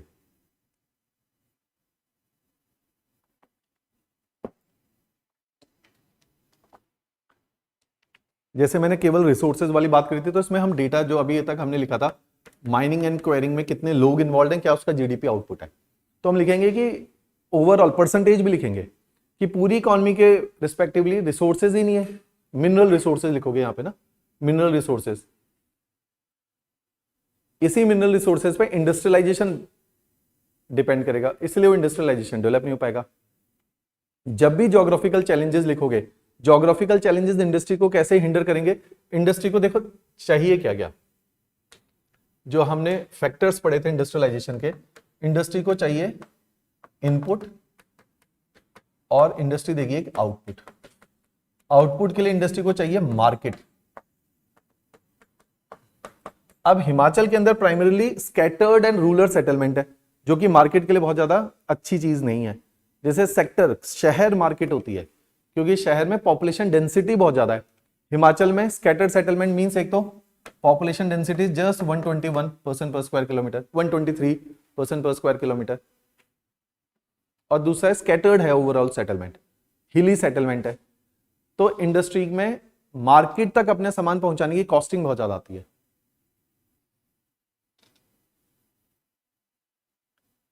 इनपुट को लेके मल्टीपल फैक्टर हैं जो इंडस्ट्री के इनपुट पे काम करते हैं। सबसे पहले लैंड एज ए इनपुट, तो प्लेन्स एरिया कम है, इंडस्ट्री के लिए प्लेन एरिया चाहिए आपको। फिर ज्योग्राफिकल, इंडस्ट्री को ट्रांसपोर्टेशन चाहिए। पहाड़ी इलाके में ट्रांसपोर्टेशन कॉस्ट भी ज्यादा है और डेंसिटी ऑफ रोड नेटवर्क कम है, तो ये भी लिखोगे डेंसिटी ऑफ रोड नेटवर्क। ये इंडस्ट्री के लिए बहुत ज्यादा सुटेबल नहीं है, ना मार्केट के लिए सुटेबल है, ना रॉ मटेरियल आने तक के लिए सुटेबल है। लैक ऑफ रेलवे कनेक्टिविटी, तो बल्क ट्रांसपोर्ट कैरियर ये अपने आप रिस्ट्रिक्ट हो जाते हैं। हिली एरिया होने की वजह से कम्युनिकेशन सिस्टम में प्रॉब्लम आती है, तो उसकी वजह से अगर हम बोलेंगे कि सर्विस ओरिएंटेड इंडस्ट्री में जाना है तो उसमें भी समस्याएं आती हैं, क्योंकि सर्विस ओरिएंटेड इंडस्ट्री में फिर आपको इंटरनेट और कम्युनिकेशन लाइंस बहुत स्मूथ चाहिए। हिली एरिया में इंटरनेट स्मूथ लाना मुश्किल होता है। तो ये कुछ एक ज्योग्राफिकल चैलेंजेस हैं जिसकी वजह से इंडस्ट्रीज की ग्रोथ हिंडर हो रही है। फिर lack of entrepreneurship, generally Himachal में सरकारी नौकरी की तैयारी करनी है सबको, तो ये भी एक माइंडसेट है ना एक्चुअली। जैसे गुजराती नहीं करेंगे, है ना, वो एक एंटरप्राइजिंग माइंड है, तो वो एक्सपोजर धीरे, अच्छा देखो एंटरप्राइजिंग माइंड इंडिया में कुछ एक जगहों पे था, उसका भी रीजन ऐसे नहीं कोई एंटरप्राइजिंग हो जाता, ज्योग्राफिकल फैक्टर्स है। जिन जगहों को इंटरनेशनल ट्रेड का एक्सपोजर मिलता चला गया वहां पे लोग एंटरप्राइजिंग हो गए। जैसे पूरे वर्ल्ड में एंटरप्राइजिंग लोग कौन थे? अरबी लोग। आज भी अरब में अगर पेट्रोलियम नहीं मिलता तब भी तो ये फ्लरिशिंग थे, लेकिन उस टाइम पे ये ट्रेड से पैसा कमाए थे। ट्रेड से क्यों? क्योंकि लोकेशन वाइज जो अरब रीजन है, जो मेसोपोटामिया है, जो पर्शिया है, ईरान, इराक, इंडिया में भी बेस्ट बिजनेसमैन कौन है? पारसी। कहां से है? पर्शिया से, ईरान से। टाटास कौन है? पारसी। तो इसलिए ये लोग क्यों पैसा कमाते थे? क्योंकि ये ट्रेड कॉरिडोर के ऊपर बैठे थे। ये एक तरफ इंडिया बैठा हुआ है, एक तरफ यूरोप है, इनके ट्रेड रूट्स को कंट्रोल कर रहे थे। इराक, मेसोपोटामिया, सुमेरियन, ये ट्रेड रूट को कंट्रोल करने वाले लोग थे। जब धीरे धीरे शिप से ट्रेड बढ़ा तो अरब ने पैसा कमाया, तो वो ट्रेड रूट को कंट्रोल करते थे। इंडिया में ट्रेड रूट को कंट्रोल करते थे सिंधी लोग, क्योंकि सिंध की लोकेशन क्या है कि अरब से जोड़ता है और इंडिया को कनेक्ट करता है। गुजरात के पास है सिंध, है ना, जो पाकिस्तान वाला एरिया है, तो वहां पे तो सिंधी लोग इसलिए एंटरप्राइजिंग है, गुजराती इसलिए एंटरप्राइजिंग है क्योंकि वो एक्सपोजर मिल रहा है। अगर पंजाब में भी जो एंटरप्राइजिंग लोग हैं, जो इंडिया को पंजाब मिला 47 के बाद, ये तो रद्दी एरिया था, यहाँ के लोग बिल्कुल एंटरप्राइजिंग नहीं थे, तो एग्रीकल्चरली सोसाइटी थी। जो एंटरप्राइजिंग लोग हैं वो पंजाब के उस साइड, जिसको आज के डेट में हम लोग बोलते हैं जो खत्री इंडिया के अंदर आए, वो एंटरप्राइजिंग कम्युनिटी है। वो एक टाइप की पंजाबियों के बनिए हैं वो। तो उनके पास क्या था? ट्रेड रूट, क्योंकि वो पाकिस्तान वाले पोर्शन में बैठे हैं। पाकिस्तान के पास क्या है? एक तरफ सेंट्रल एशिया, एक तरफ इंडिया, तो वो ट्रेड रूट को कंट्रोल कर रहे हैं। तो जिस कम्युनिटी ने ट्रेड को कंट्रोल किया उन्होंने एंटरप्राइजिंग एटीट्यूड लाया। तो इंडिया में ऐसा नहीं इन जनरल एंटरप्राइजिंग एटीट्यूड इसलिए सबका नहीं है। केरला में लोग एंटरप्राइजिंग है क्योंकि केरला ट्रेड रूट के ऊपर था, राइट, क्योंकि अगर ईस्ट एशिया में जाना है तो फिर आपको केरला से जाना पड़ेगा। तो कुछ कम्युनिटीज इसलिए एंटरप्राइजिंग हो गई इंडिया में, राइट। तो पहाड़ी communities in general, interior communities, remote communities कभी भी एंटरप्राइजिंग नहीं होगी, इसलिए लैक ऑफ एंटरप्रेन्योरशिप हमेशा यहाँ पे रहेगी। फिर क्योंकि यहाँ पे पैसा नहीं है लोगों के पास, क्योंकि पैसा आने के लिए भी क्या है, या तो कोई ट्रेड रूट में बैठा हो, या मैन्युफैक्चरिंग हो रही हो, या टाउनशिप। जैसे मुंबई के पास पैसा आया ब्रिटिश टाइम पे क्योंकि वहां पे एक्सपोर्ट हो रहा था, पोर्ट सिटीज थी।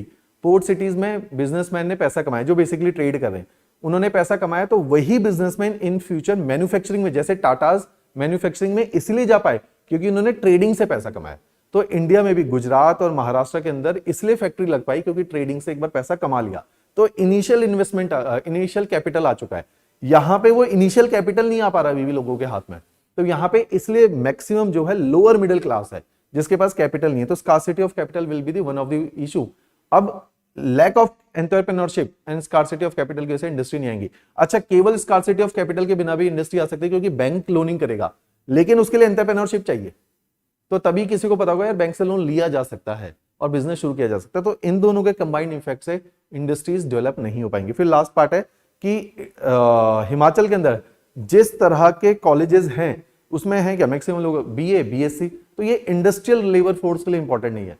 तो स्किल्ड लेबर पूल की पॉलिटेक्निक चाहिए, आईटीआई चाहिए, इंजीनियरिंग चाहिए, यस, जिस तरह से हिमाचल को इंडस्ट्रियलाइजेशन चाहिए उस प्रकार की इंडस्ट्रीज, जिस प्रकार की इंडस्ट्रीज चाहिए उस प्रकार का लेबर पूल तैयार नहीं हो रहा, तो उसकी वजह से भी इंडस्ट्री सेटअप नहीं हो पा रही। तो ये कुछ कुल मिला के फैक्टर्स है जिसकी वजह से हिमाचल में इंडस्ट्रीज को लेके इंपेडिमेंट्स है, उसकी ग्रोथ नहीं हो पा रही है, राइट।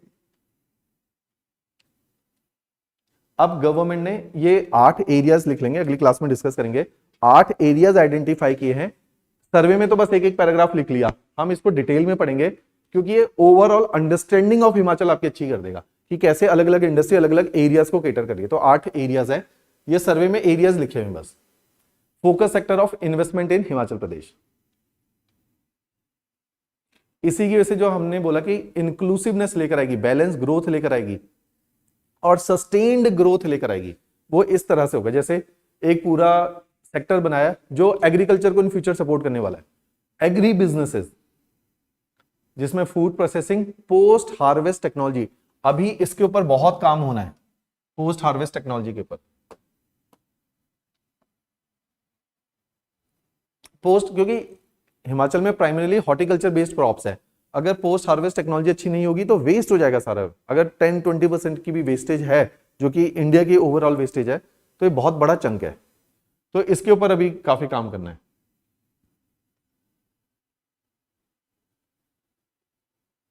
तो food processing and post harvest technology, तो फूड प्रोसेसिंग के लिए ऑलरेडी हम लोगों ने ऑर्गेनाइजेशंस के नाम पढ़े, चाहे वो है ना हिम एचपी मिल्क फेड है, चाहे वो HPMC है, ये सब कुछ फूड प्रोसेसिंग है।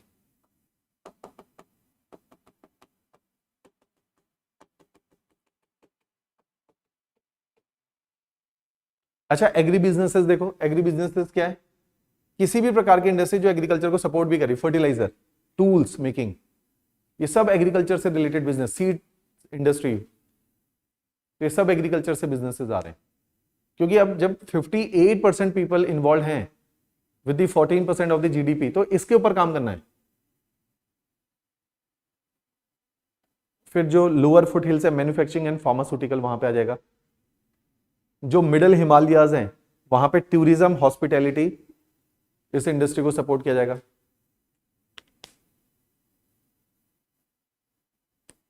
अच्छा, ये सारा सेक्टर इसीलिए सपोर्ट होगा 2 एरिया से, ऐसा नहीं कि लोगों की वेलबींग के ऊपर काम किया जा रहा है, ये इंडस्ट्री है, ये मेडिसिन यहां पे डेवलप होंगी, क्योंकि आपके GS3 का एक सिलेबस भी है एरोमेटिक प्लांट्स हिमाचल में, तो उसके साथ ये कनेक्ट होगी। फिर आयुष मिनिस्ट्री का काम अब एक्सपेंड हो रहा है, तो पहली बार इंडिया के अंदर इन एरियाज पे रिसर्च बेस तैयार किया जा रहा है।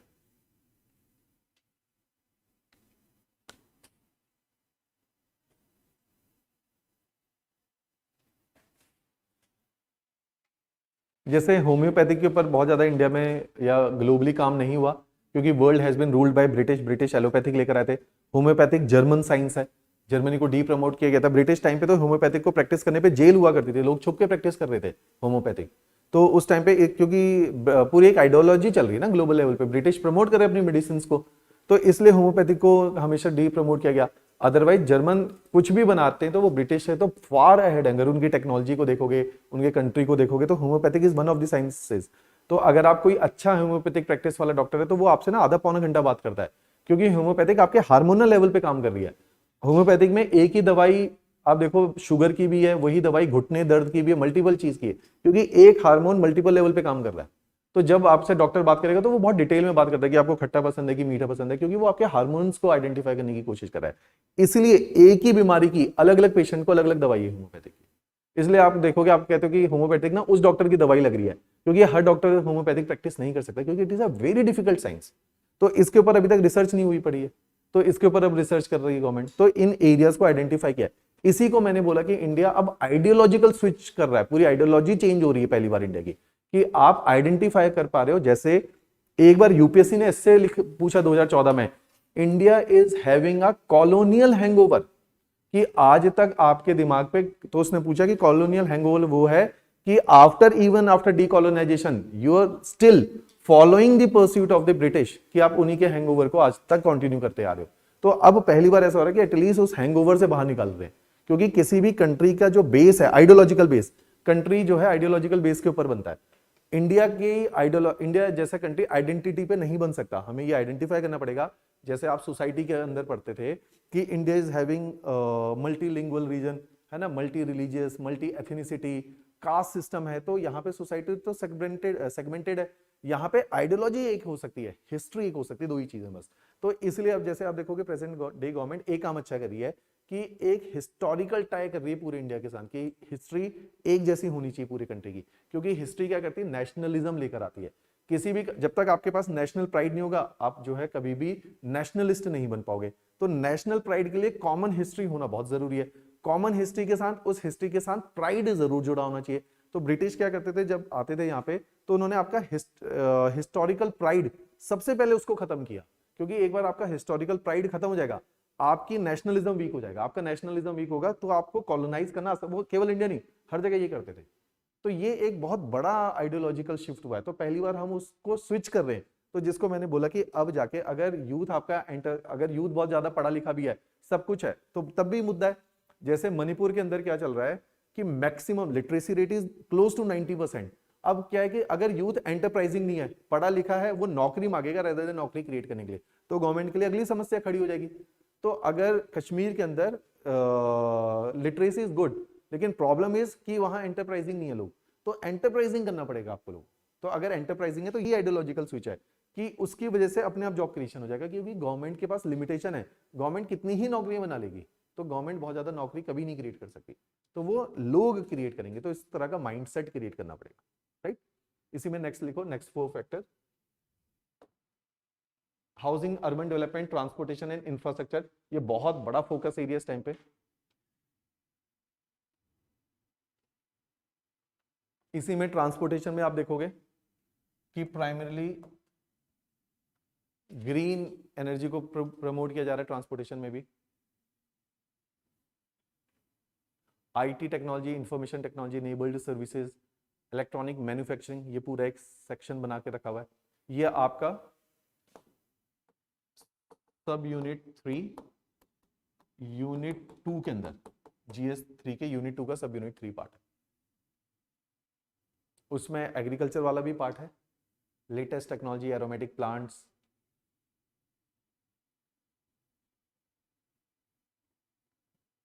Education and skill development and renewable energy. तो ये सारे कुछ एरियाज हैं गवर्नमेंट के जिसके ऊपर गवर्नमेंट अब फोकस काम करेगी, राइट। हम इन सबको डिटेल में पढ़ लेंगे ताकि अगर 4 और 8 नंबर का नोट एक एक सेक्टर के ऊपर भी आ जाए तो आप कंफर्टेबली उसको लिख पाए। ये वाले नए एरियाज हैं जो ऐड किए क्योंकि सर्वे में पहली बार इस तरह से आया है, तो आपके नोट्स जो हैं, जो बुक्स आपको मिली थी वो इससे पुरानी है, तो ये नए एरियाज होंगे जो हम यहीं पे कवर करेंगे,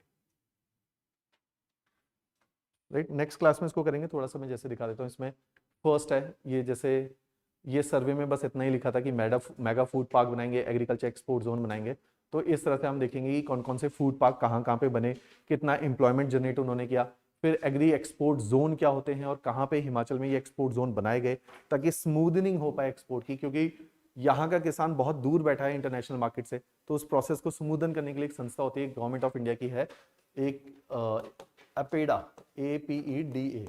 तो ये इस चीज के स्मूदन करेगी प्रोसेसेस को, नॉर्म्स को। तो ये इन संस्थाओं की अवेलेबिलिटी हिमाचल में कहाँ पर है, कितनी एक्सेसिबल है ये लोगों के लिए, तो ये वाले पार्ट को हम लोग करेंगे। तो इससे आपको पूरे हिमाचल की इकोनॉमी इन डेप्थ आपको पता चल जाएगी और स्टेट वाइज, डिस्ट्रिक्ट वाइज पता चल जाएगी कहाँ कहाँ पे कैसे गवर्नमेंट काम कर रही है, राइट।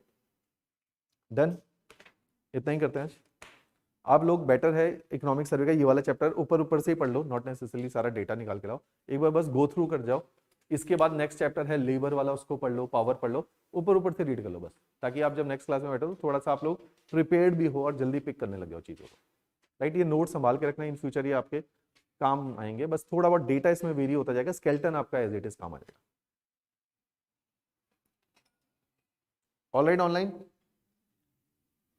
प्रवजल, अक्षय, मनीषा,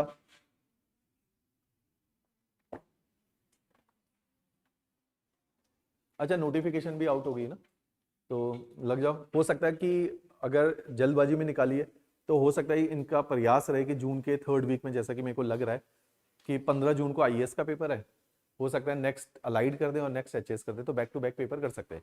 तो जल्दी से जल्दी तो यह है कि जुलाई 1st वीक, क्योंकि मानसून यहाँ तक हिट नहीं करते हैं जुलाई 1st वीक का, तो जब तक मानसून की 1st वेव आती है उससे पहले या तो करवाएंगे या फिर अक्टूबर के 1st वीक जाएगा, सितंबर के लास्ट वीक जाएगा, तो 2 ही है। तो 15 मई के आसपास तक काफी क्लैरिटी आएगी कि 3 मई तक फॉर्म फिल हो रहे हैं, तब तक ये सेंटर मांगेंगे, लेकिन चांसेस कम है क्योंकि इस टाइम पे सारी मशीनरी गवर्नमेंट की इलेक्शन ड्यूटीज में बहुत बिजी है। तो अगर ये इनका प्रोसेस क्या होता है, पहले ही फॉर्म भरवाते हैं, फिर ये देखते हैं कि कितने लोगों ने फॉर्म भरा, उसके हिसाब से स्कूल वालों से पूछते हैं कि अवेलेबिलिटी किसकी बताएं, तो वो स्कूल वाले इनको अवेलेबिलिटी बताते हैं लिखित में, उसके हिसाब से ये स्कूल को बुक करती है। तो इसमें प्रोसेस है, तो टाइम टेकिंग है, तो चांसेस आर ब्लीक कि जून लास्ट वीक में हो पाए, ब्लीक चांसेस है ना। तो लेकिन फिर भी हम जून के हिसाब से आप अपनी तैयारी को अब मोल्ड कर लो, ठीक है। आप लोगों के साथ में नेक्स्ट वीक जिन लोगों का भी थोड़ा सिलेबस बाकी है, तो उनके साथ में एक सेशन ले लूंगा, ताकि आप अभी अपने करंट जैसे क्लासेस चल रही है उसको कैसे मैनेज कर पाओगे, और साइमल्टेनियसली अगर जून को भी टारगेट करना है तो उसको कैसे साइमल्टेनियसली टारगेट करेंगे। अभी से नेक्स्ट वीक में आपके जैसे ही वर्ल्ड हिस्ट्री चल रही है, शायद जैसे ही वो खत्म होगी, 2 क्लासेस मैंने बोला था पैरेलल स्टार्ट हो जाएंगी, एक साइंस पेंडिंग है कई जगह पर, एनवायरमेंट, क्योंकि ये प्रीलिम्स के लिए बहुत जरूरी है, तो इनको पहले कर लेंगे ताकि अगले 15 दिन के अंदर आपके ये 2 मेजर कंपोनेंट पूरा हो जाए, तो आप प्रीलिम्स को लेकर एटलीस्ट सिक्योर हो जाओ, राइट। ऑलराइट ऑनलाइन, ये पीपीटीज मैं आप लोगों के साथ पहले शेयर कर लूंगा, नेक्स्ट क्लास में इन्हीं की कंटिन्यूएशन रहेगी।